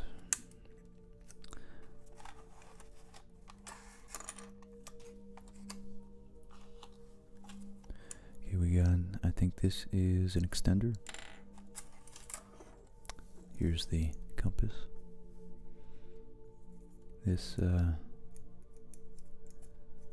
device here, threads, you rotate them and they incrementally increase the diameter,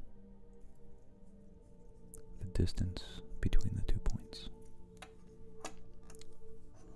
We got screws falling out here. I don't know what this is for. I guess it holds this in place. Okay, shoot. What is going on? What's going on? I don't know what those do. Why is that there? Okay. Little bits of lead. Got little accessories. I guess those are replacements. Okay. The extension. It's lead goes in there, and this extends to make much, much, much larger circles. Okay. Random mustache. That would be about 300 million miles long.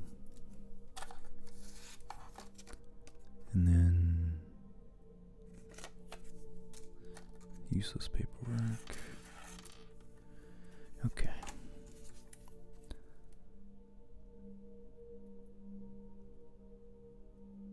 Wow, that's quite the guarantee.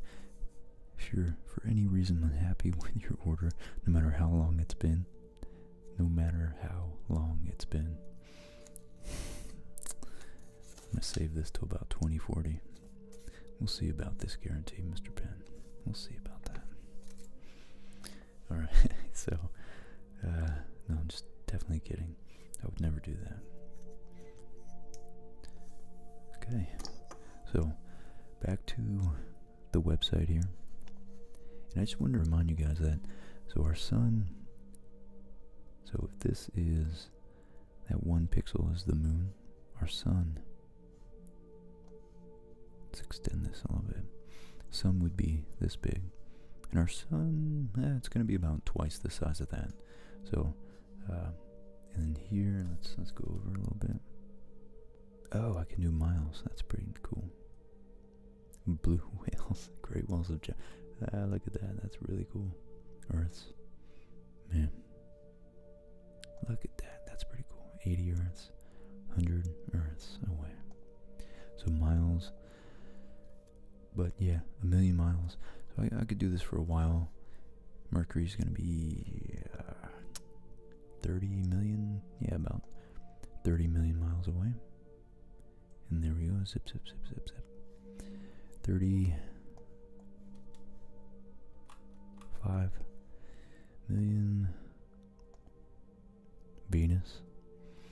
Another 30 million. And then Earth. Another 30 million. Oh, there we go, that one. So you see the distances, and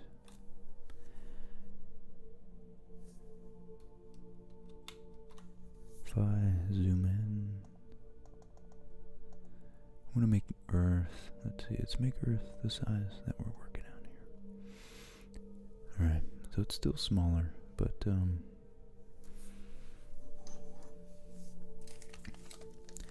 Let's get our ruler out.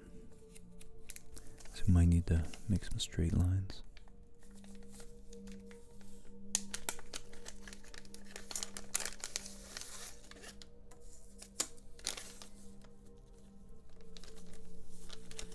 And I got these made out of steel.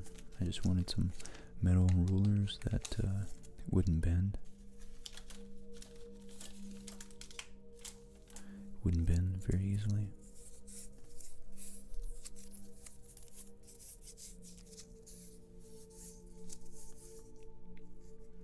Alright, so let's see. Let's break out the big boy.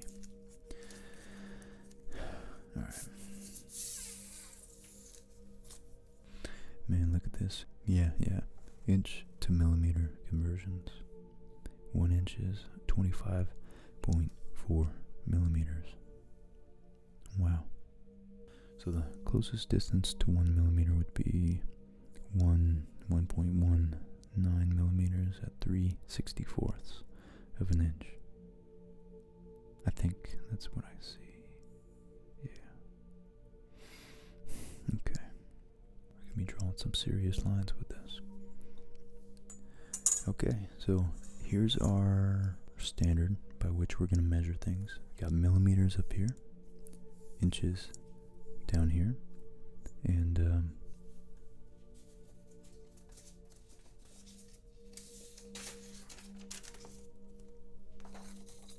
let's get a piece of paper.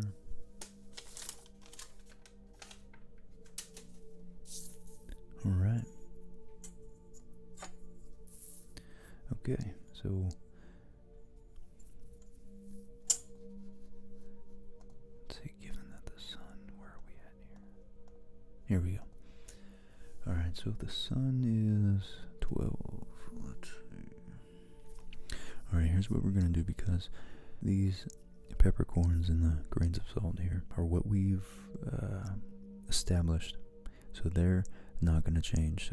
So we can alter the size of the sun based on the size of these. I want to measure these. Let's see. Let's measure the Earth. Let's pretend that's the actual real measurement here. And actually, look, this is where this can be pretty useful here. Assuming we can get close enough. I don't know. Can we? Can we? All right. Look at that. Okay, fantastic. So I got it close enough to be able to pick it up. And then, awesome. So I know that's the exact, as accurate as we're going to get using the compass. And then now I look at this. You know what, we're going to use millimeters. Yeah. So, let's see.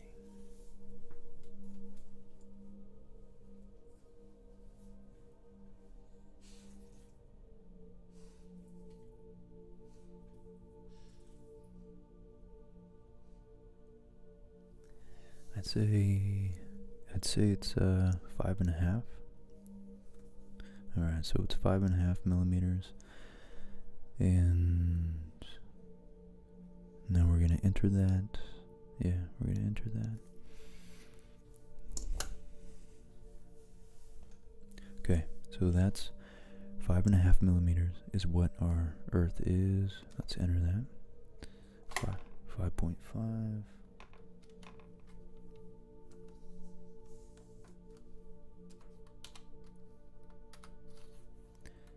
Enter. Nope. Calculate. You filled English and metric boxes. You filled in. Close. Okay, hold on. Okay. Alright, so all we have to do here is man,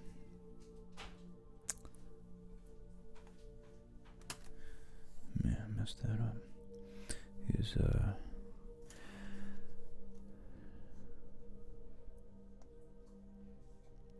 mess around maybe with the sun's diameter till we get 5.5 close, 5.5 millimeters. Let's make let's make it 14 inches. Oh, wrong one. There we go. 14 inches. Calculate. Alright, so let's do 20. Calculate. Oh, forgot to clear. Computers are very good rule followers. Very good rule followers. That's why we gotta make our rules. 25. Easy to follow when you're programming, I guess. Okay.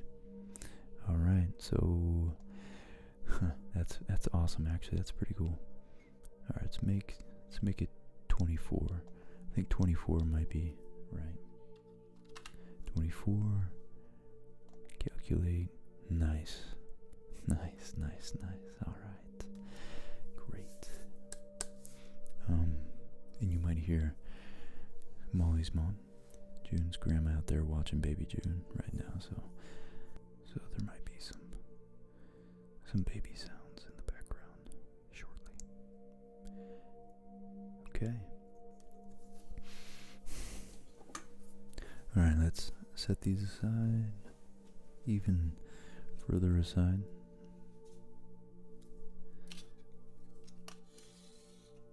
There we go. Got those hanging out there. And now we have in order, oh man, what was it? This one? So in order for Earth to be 5.5 millimeters, that would mean the sun is 2 feet, exactly 609.5 millimeters, or 2 feet, 24 inches. Two of these right here won't even fit in camera. That's awesome. But that is the diameter, so that's actually really perfect, because that means that this right here, from here to here, is going to be the radius of the sun. I just think it's so important. Like, I'm really just doing this pure, like, really selfishly, because I really have always wanted to see, I want to, visualize and draw out the true scale of the sun myself.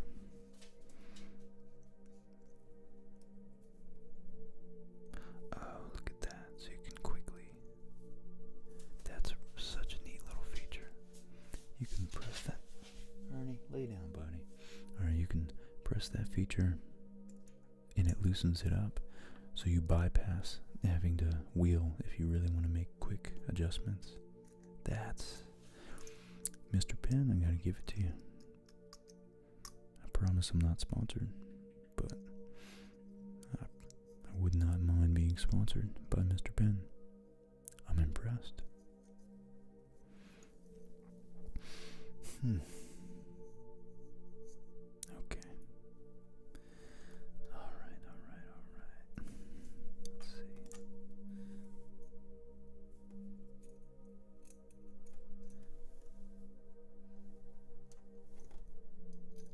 Okay, so I gotta attach these real quick. Like this. I'm not really sure.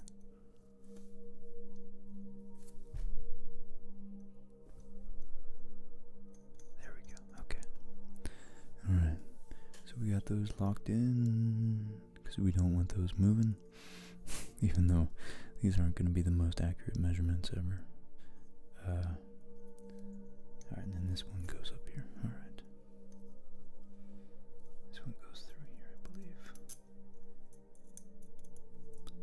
Like that. Alright, I think we're on track here. Maybe like that. Then, convex side out. Maybe. Maybe it doesn't matter. I don't know. Alright, so we can't do 12, because this works like you put it in the center and you scribe around the center. So this distance would be the radius, and it doesn't look like we can reach. We only have about a 5.5 diameter radius, and that's why I bought this one, because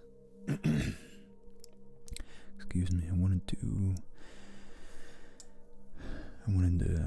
try to make something similar to a 12-inch radius sun. Okay, how do I do this? Can I do this without reading the instructions is the question. That's the question. No, I can't. Well, hold on, Reggie. At least I have to try. Let's see. You guys are probably laughing at me now. I guess you attach this. How does this attach? Alright. Maybe I'll take out the lead. Get the lead out. Like a classic rock station. Man, that thing is in there. That is really in there. Like swimwear. Where's my tools? My tools. Here we go.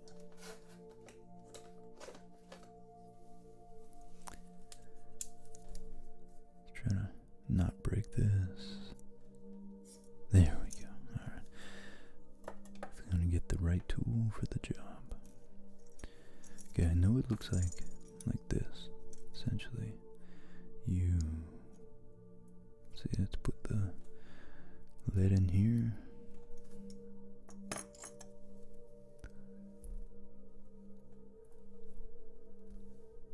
Let's put the lead.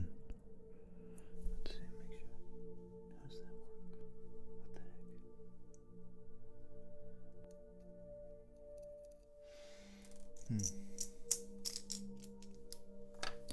What the heck? Okay. Let's check this out. See, I know this is ASMR, but it's bordering on being really boring also.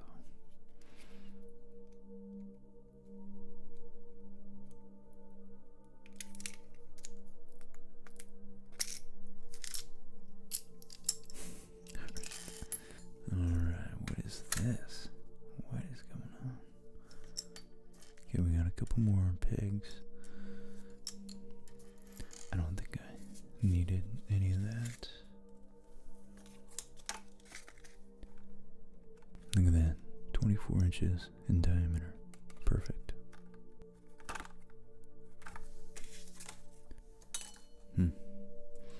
This is a little bit embarrassing. I'm not sure how much of this I'm going to leave in. Okay, this slides along here. I know the lid goes in here. I just don't get. Oh, maybe this part comes off. Is that what happens?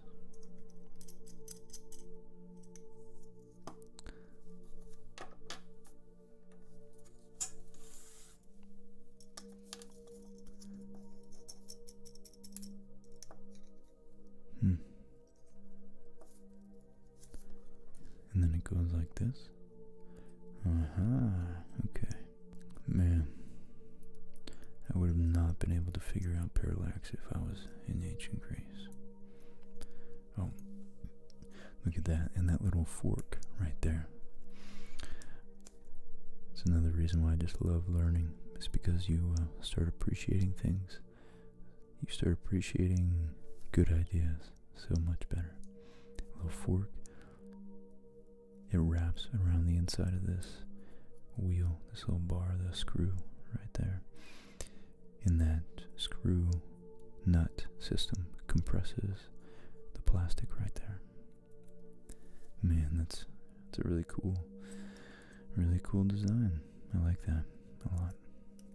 Okay, press it there, tighten it down. And then, so looks like I didn't have to take that out after all. Tighten this back down. And then let's pop this in here right here. Didn't have to take this fully out either. That's okay. That's okay. Alright. So we got the screw here, and we'll leave it slightly loose. There's Graham out there telling June how good of a girl she is. Oh man, I love it. She's awesome. Okay, and then let's see. Yeah, like that. Alright, and then we can just adjust this accordingly, but the max is 12-inch, a 12-inch radius. I just heard June squeak. Oh man, she's 4 months old right now. It's gonna date this video. I hope she gets to watch this. I really wonder sometimes how long YouTube is gonna be around. I wonder if she'll be watching this. Well, she'll probably never watch this, but no kid is generally that interested in what their parents do. But I do wonder if like this, I'll have it stored on a local drive, but I do wonder if it's going to be on the internet 20 years from now. Alright, it's really okay. I guess that's as far in there as I'm going to get that. Fantastic. Okay, let's measure a 12-inch diameter and get to drawing this sun that we've been waiting 3 hours for. Let's max this thing out. Wow, look at that. Okay, to fit on this single sheet of paper, we'll tape 2 pieces together, but for now, let's just get a rough estimation. Ooh, that's almost there.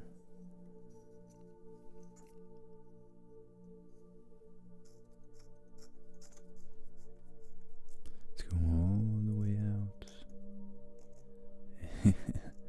And there we go. Awesome.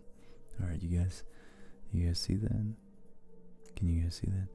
So I have from there to there. That's half the sun. It's gonna be a big old circle. It's gonna be a real big circle.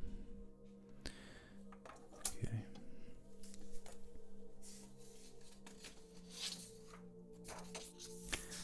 Let's flip it over to a fresh side. You know what I'm gonna need?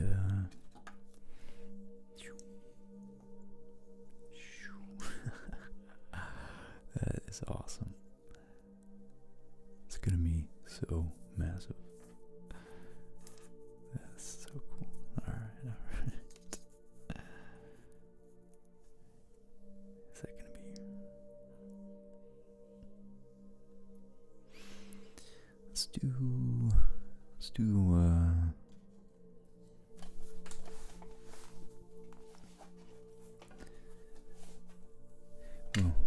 we'll start with these 2 pieces.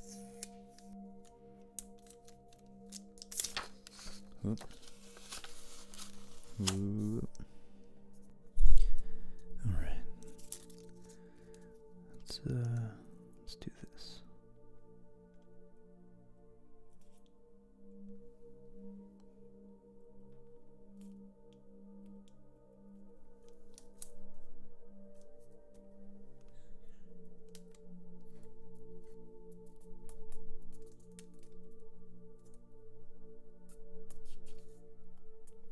Try not to get any bubbles. I want it as smooth as possible, but this is like really hard. Oh, there we go. It's all about the angle of the grain, not going against the grain. Okay. All right. Maybe we'll keep that right there. All right, nice. Well, at least that's good enough. Let's do this.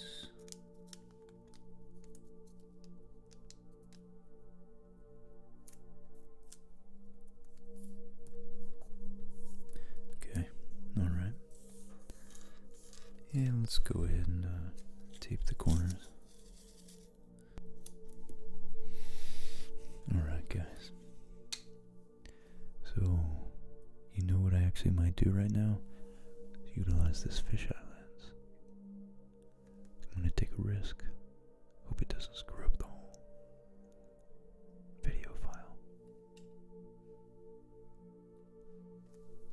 Cool. Alright, I got the whole paper in. Awesome. Okay, so here we have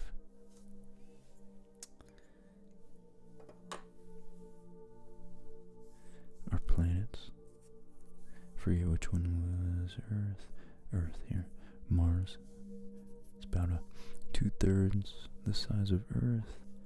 Venus is about same size as Earth. It's a little bit smaller here, but if that's Earth,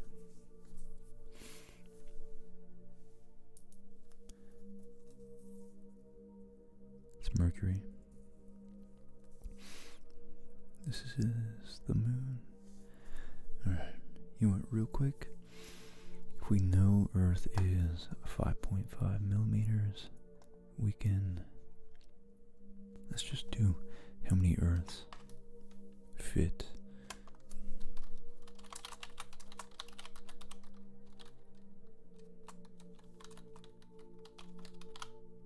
between the Earth and Moon. Right there. Very common questions. 30 Earths. Okay. So 5.5 times 30. 15 plus 150, 165, I guess.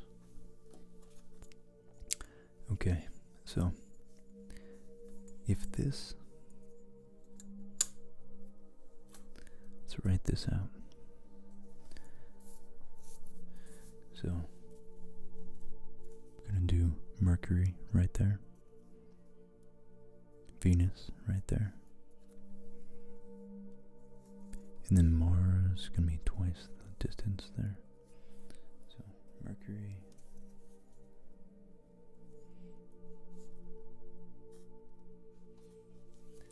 let's go back to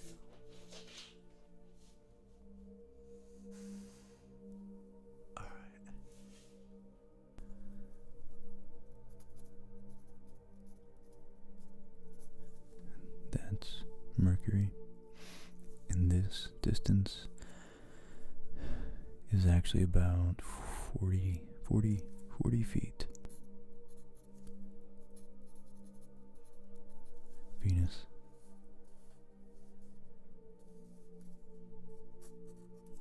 Earth, and let's find out. 165 millimeters. Oh my god, that's so that's a centimeter is 10, 20, 30, 40, 50, 60, 70, 80, 90, 100, 1, 2, 3, 4, 5, 6, 5. Okay. Does that fit right there?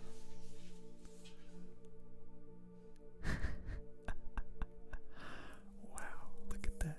Okay.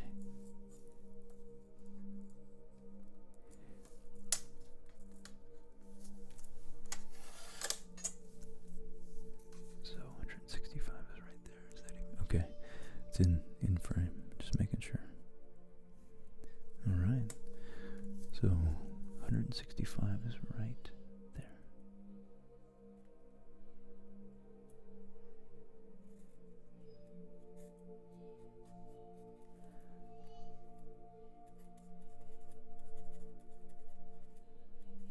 The moon right there. And let's use this extremely straight ruler and draw a line right there.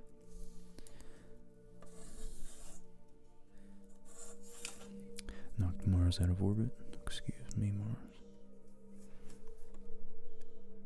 Man, look at that.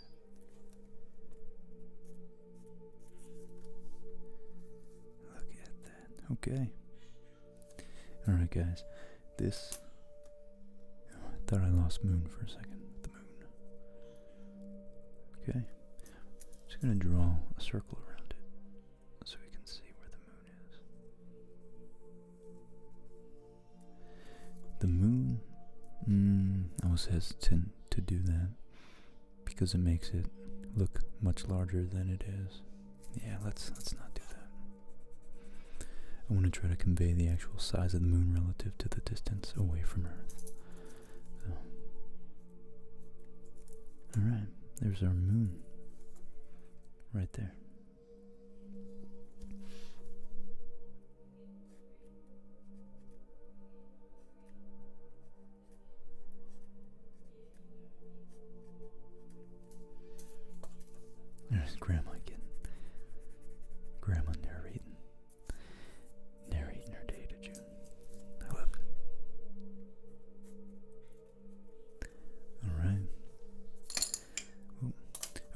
So, if that's the Earth, the Venus, Mercury, the Earth, this is about as accurate as we can make it.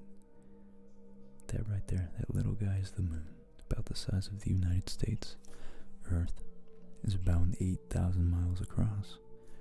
And if that's 8,000 miles, that's 30 Earths, about 240,000 miles. On average, it's an elliptical orbit, but just imagine that before we draw the sun. Just imagine that being like right there. You know, the moon, it goes here. Its orbit is about that big, and that's Earth. So every time you look up, I want us to remember, if anything, the Earth-Moon scale. I want us to remember to take away the true distance. And the moon looks big. It's just amazing how large, how clear, too, that it really is when you look at it at night. Sometimes I genuinely wonder, like, I've never actually done, again, this exercise. So this is just a personal interest of mine that I wanted to explore and elaborate and understand for myself. Alright, so okay.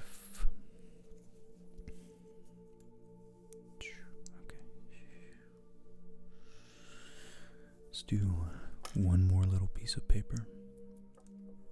Or you know what, we don't have to go through all that. We can just do a sticky note. Let's see. Right there. About right there. Okay. That's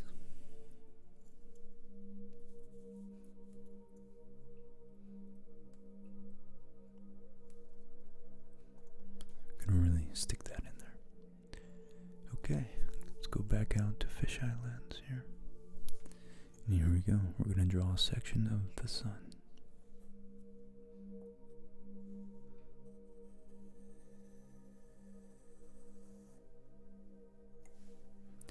Let me open it over the curb here.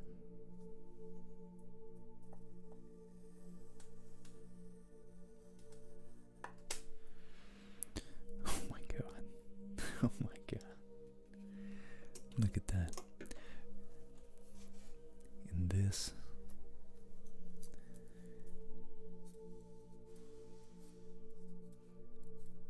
So it's Mercury, Venus,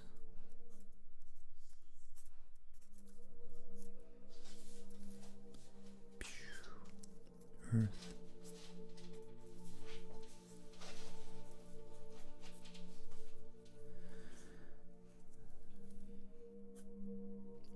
and my sweaty palm just picked up Mars.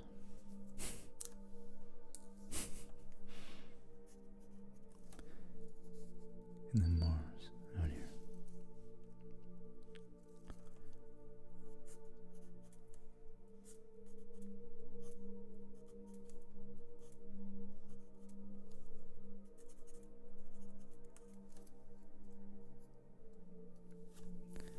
And then this. I don't know. Write it. Let's do it down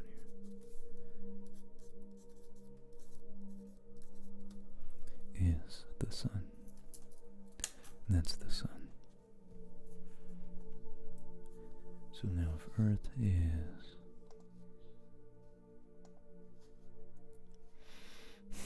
62 millimeters, okay.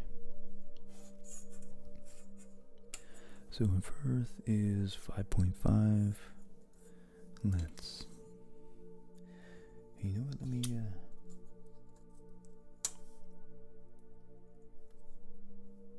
it looks like it changed a little bit, of course, but whatever, that's fine.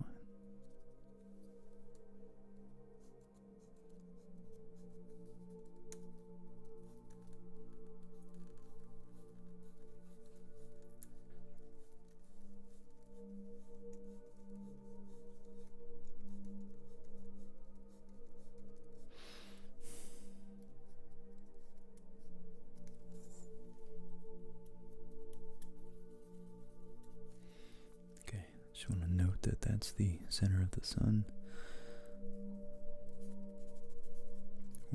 nuclear fusion is taking place.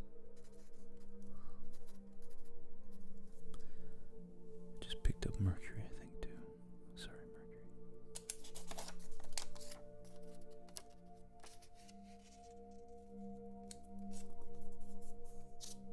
Mercury. Alright, so the hottest star is 18 feet. Distances and speeds. Trying to understand whether it's the radius or diameter. Yeah, the sun's given in the diameter, so we're going to assume that it's the diameter. 18 feet. That's another diameter. That's another 9 times the sun. And the coolest star is only about 3.8 inches. So that tiny compared to the sun. And then a red giant Betelgeuse, not even the largest red giant. So there's stars even larger out there than Betelgeuse. But Betelgeuse, which is in it's the top left shoulder of Orion, I believe, is 750 feet on our scale right here. 750 feet. It's 375 times what our sun is right here. Sorry if you can hear that, that's June. She's having a meltdown out there. I guess she's giving the grandmas a run. The second grandma just showed up, so the grandmas a run for their money right now. It's the only way I can get this video done, so bear with me if there's a lot of editing. And then a white dwarf. Very, very small.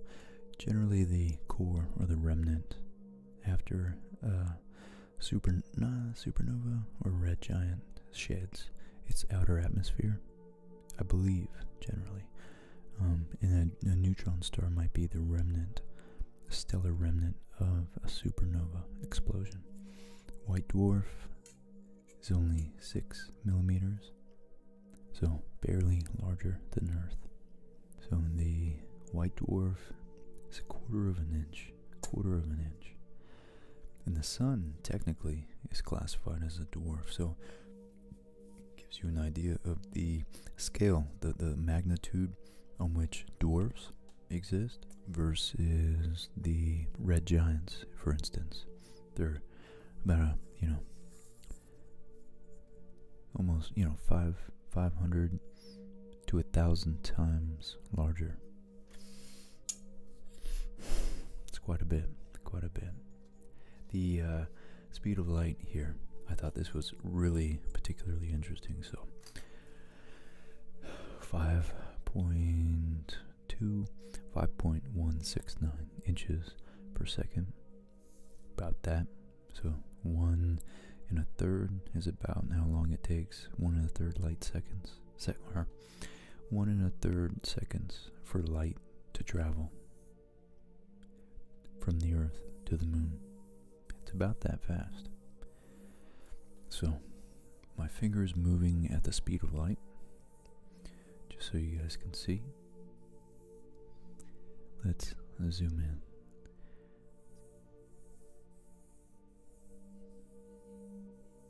I think it might be closer to that, something like that. So it's amazing.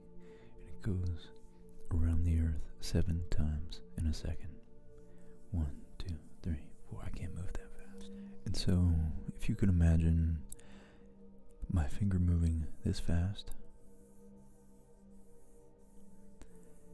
if I get my finger moving in a straight line that fast for 8 straight minutes, that would be about 8 minutes. That would be the distance between the Earth and the Sun. And what that is on our scale here is 215 feet, 214 feet. 8 minutes going that. It's like downloading a song from Napster in 2001.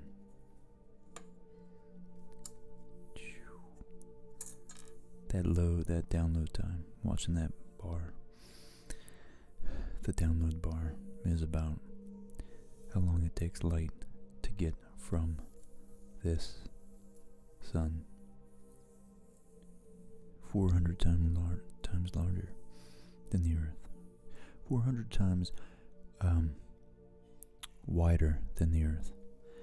Before we do the volume, I just wanted to say light year. Light travels about 131 millimeters this far in a second. A light year is 2,500 miles.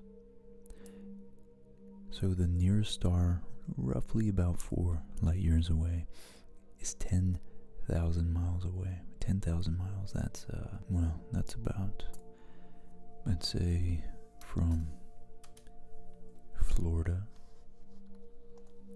to somewhere in Asia. Mileage. Let's just look up the, radius of Earth. The radius of Earth is roughly 4,000 miles. Circumference. So if we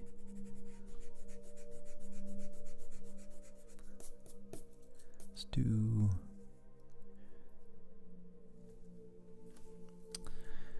Earth's, let's do a little fact sheet for all these. Radius, 4,000 miles. Circumference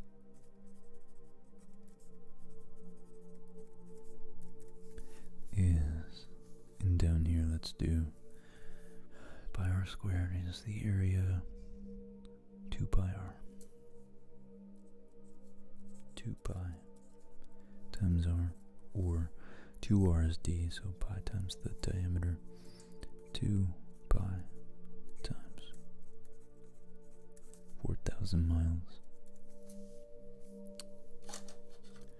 So pi times 8,000, 25,000 roughly miles. So, man,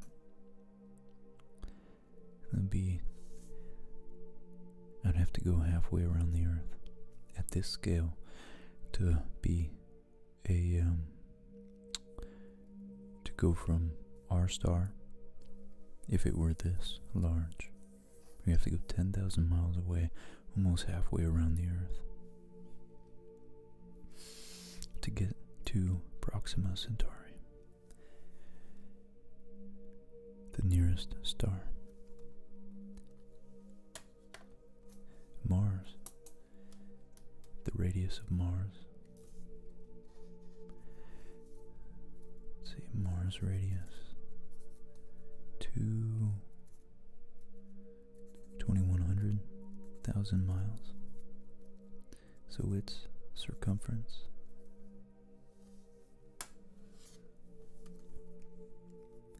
would be, let's see, 4,200 times 3.14. 13,000. We could see the difference. 13,200 roughly miles. So we could see it's roughly almost exactly half the circumference in radius. Alright. Okay. Alright, before we keep goofing off anymore, I just wanted to volume. Let's see. Where's the volume of the sun?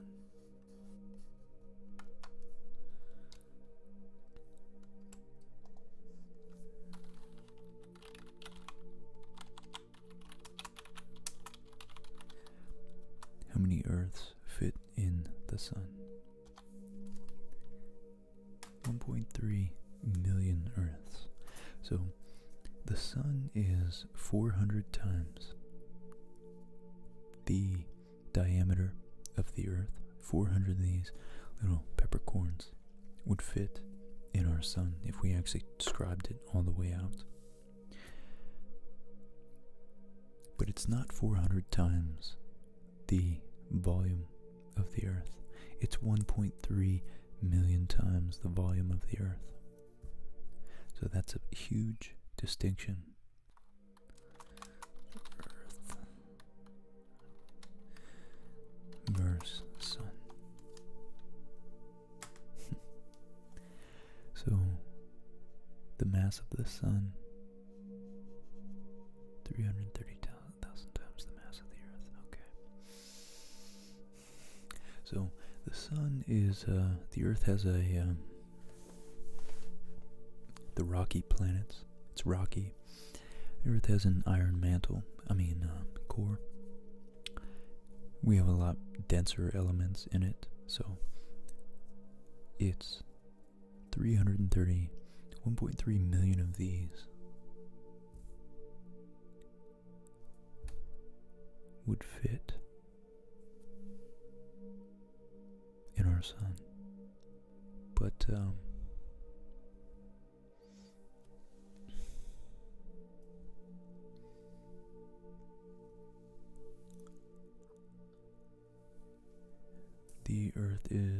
the sun is only, so it's 1.3 million times the volume of the Earth, but it's only 330,000 times the mass. Oh no. I keep wiping away the moon and the planets. Okay. Alright, let's go ahead and figure out the gas giants and place them. Let's see. Let's make nice little circles out of them.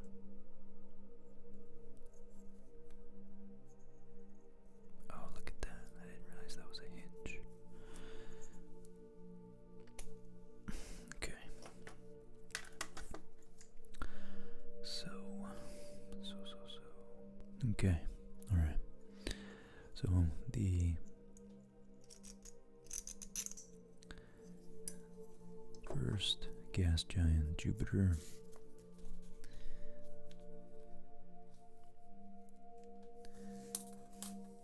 let's see. Let's go back to our scale of the solar system. Jupiter is 2.46 inches in diameter, 63 millimeters. Okay, does it fit? Just fits, look at that, in diameter. Okay, so let's mark that, 63, 63, so it'll be about right there, in diameter. Remember diameter, so that's the entire planet, not just the radius. Let's mark that, stamp it there, and do that. Oh yeah, what am I doing? As I was telling you guys that, so let's mark 31 and a half. Let's see, that'll be about that. About right there. Okay. So let's do. Is that gonna fit? Yeah, just gonna fit. Okay. So let's draw this.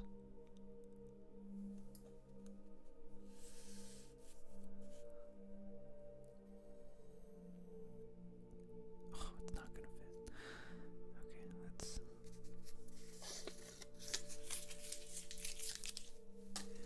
let's try a different universe. Let's do a dry run first. Okay.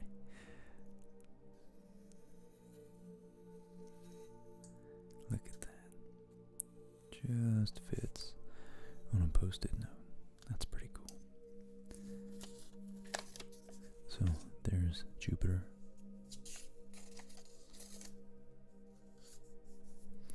And then Saturn is still very large, but 50, so let's say 51 millimeters, 25.5, 25.5,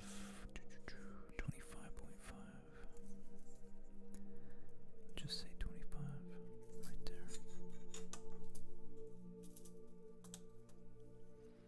Let's make it smaller.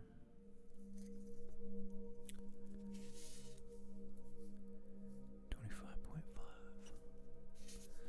It's getting the light a little better, I guess, for you guys. 25.5.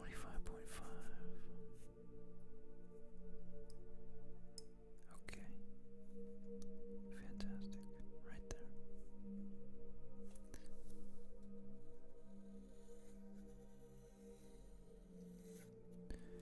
And that's Saturn. But of course, Saturn's rings go out much further than that. Then Uranus and Neptune are considerably smaller, about half the size, less than half. So we have I guess I'll just measure it from here real quick. Uranus, 20 millimeters in diameter, so 10. Wow, it's actually way smaller than I realized. Look at that, it's a centimeter. It's like a centimeter. That's amazing. So roughly, yeah, let's get a little more accurate with that. Make sure, double check. Yeah, that's good enough.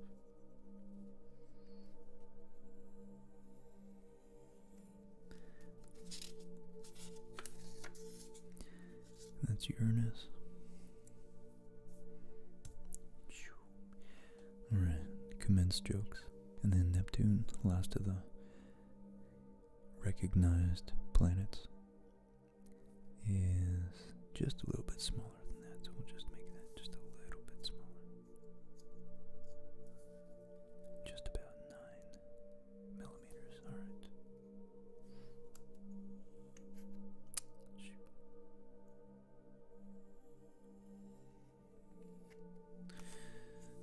Alright. I don't know where that came from. Okay, so let's get our scissors.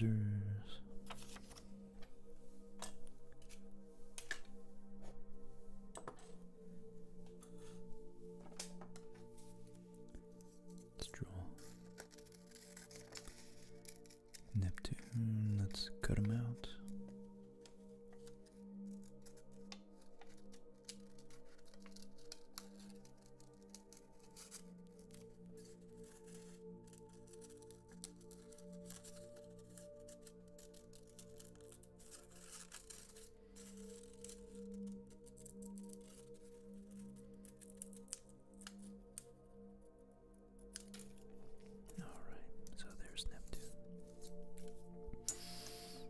Look at that.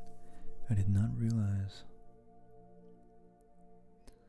Neptune's only that large relative to Earth. I honestly did not realize it was that small.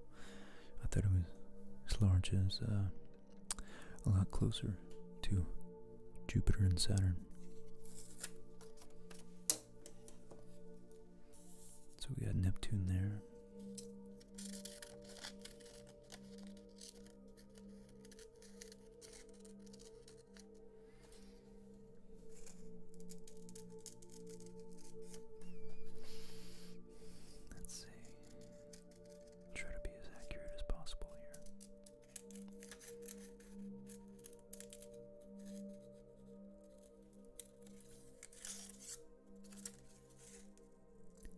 We got a lot of elevation on this planet.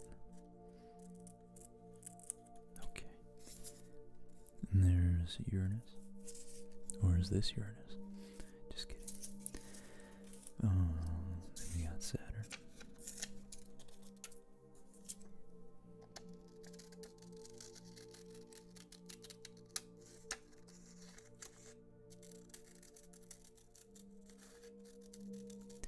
much easier to cut, by the way. Much easier to cut. Saturn, Saturn, Saturn, Saturn.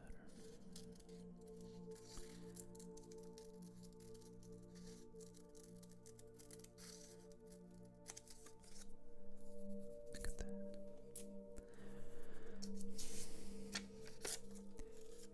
And then the largest, closest, and largest of the gas giants, the shepherd of the inner planets, shepherding with its gravitational field many asteroids, comets, meteors, away from the inner planets.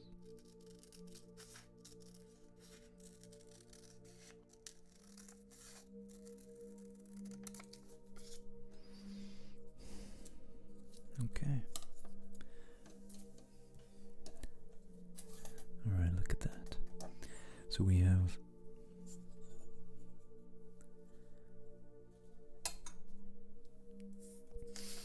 Mercury, Venus, Earth, Mars. And we got the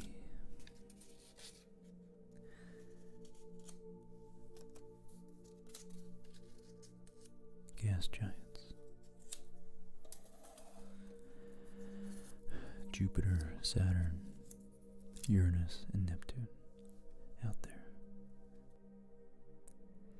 That's really cool. This website was created in 1997, and just because there was, maybe a couple hundred more fields that were being calculated, the guy actually warned that it might take a lot longer to load those calculations. Testament to the improvement in technology.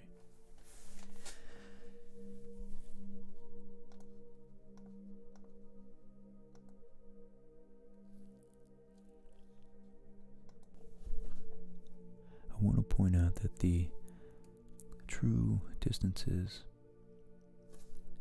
given that the sizes are accurate here, and the only accurate distance is actually the Earth to the Moon here, which is pretty incredible when you think about it. So the astronauts made a 3-day journey going to the Moon. That's just so incredible. In low Earth orbit, the ISS wouldn't even register on this scale. You'd have to maybe make the Earth as big as the Sun is right here, and then maybe low Earth orbit would be something like, maybe something like that right there. Well, my phone just died. Okay, so you guys can't see that anymore, but maybe like half an inch off the Sun. Mercury would be at this scale that we have here, and I'll just superimpose a previous image of this. Mercury would be 83 feet away from this 2-foot wide Sun. Venus would be 150 feet away. Earth just over 200 feet away. Mars would be quite a bit further, but still manageably, understandably close at 330 feet away. And Jupiter is starting to get pretty far away at 1,000 feet, 1,118 feet away. And then it's interesting that Mars's orbit is about twice the distance from Earth as Earth is from Venus, and Saturn's twice the distance from Jupiter as Jupiter is from the Sun. So it's pretty interesting, and then that this pattern emerges, and it has to do with orbital resonances. So many other planets that didn't neatly fall into these distances that are multiples of each other on average, probably would have either gotten swallowed by another planet or booted, gravitationally speaking, out of the solar system, maybe billions of years ago. So Saturn's 2,000 feet away. That's half a mile at this point. And then Uranus is 4,000 feet. On this scale, Uranus is almost a mile away. It's about 80% of a mile. And then Neptune is over a mile, almost a mile and a half away. Neptune would be almost a mile and a half away if our sun was only 2 feet in diameter, and our Earth was a peppercorn sitting 200 feet away from the sun. That's so far.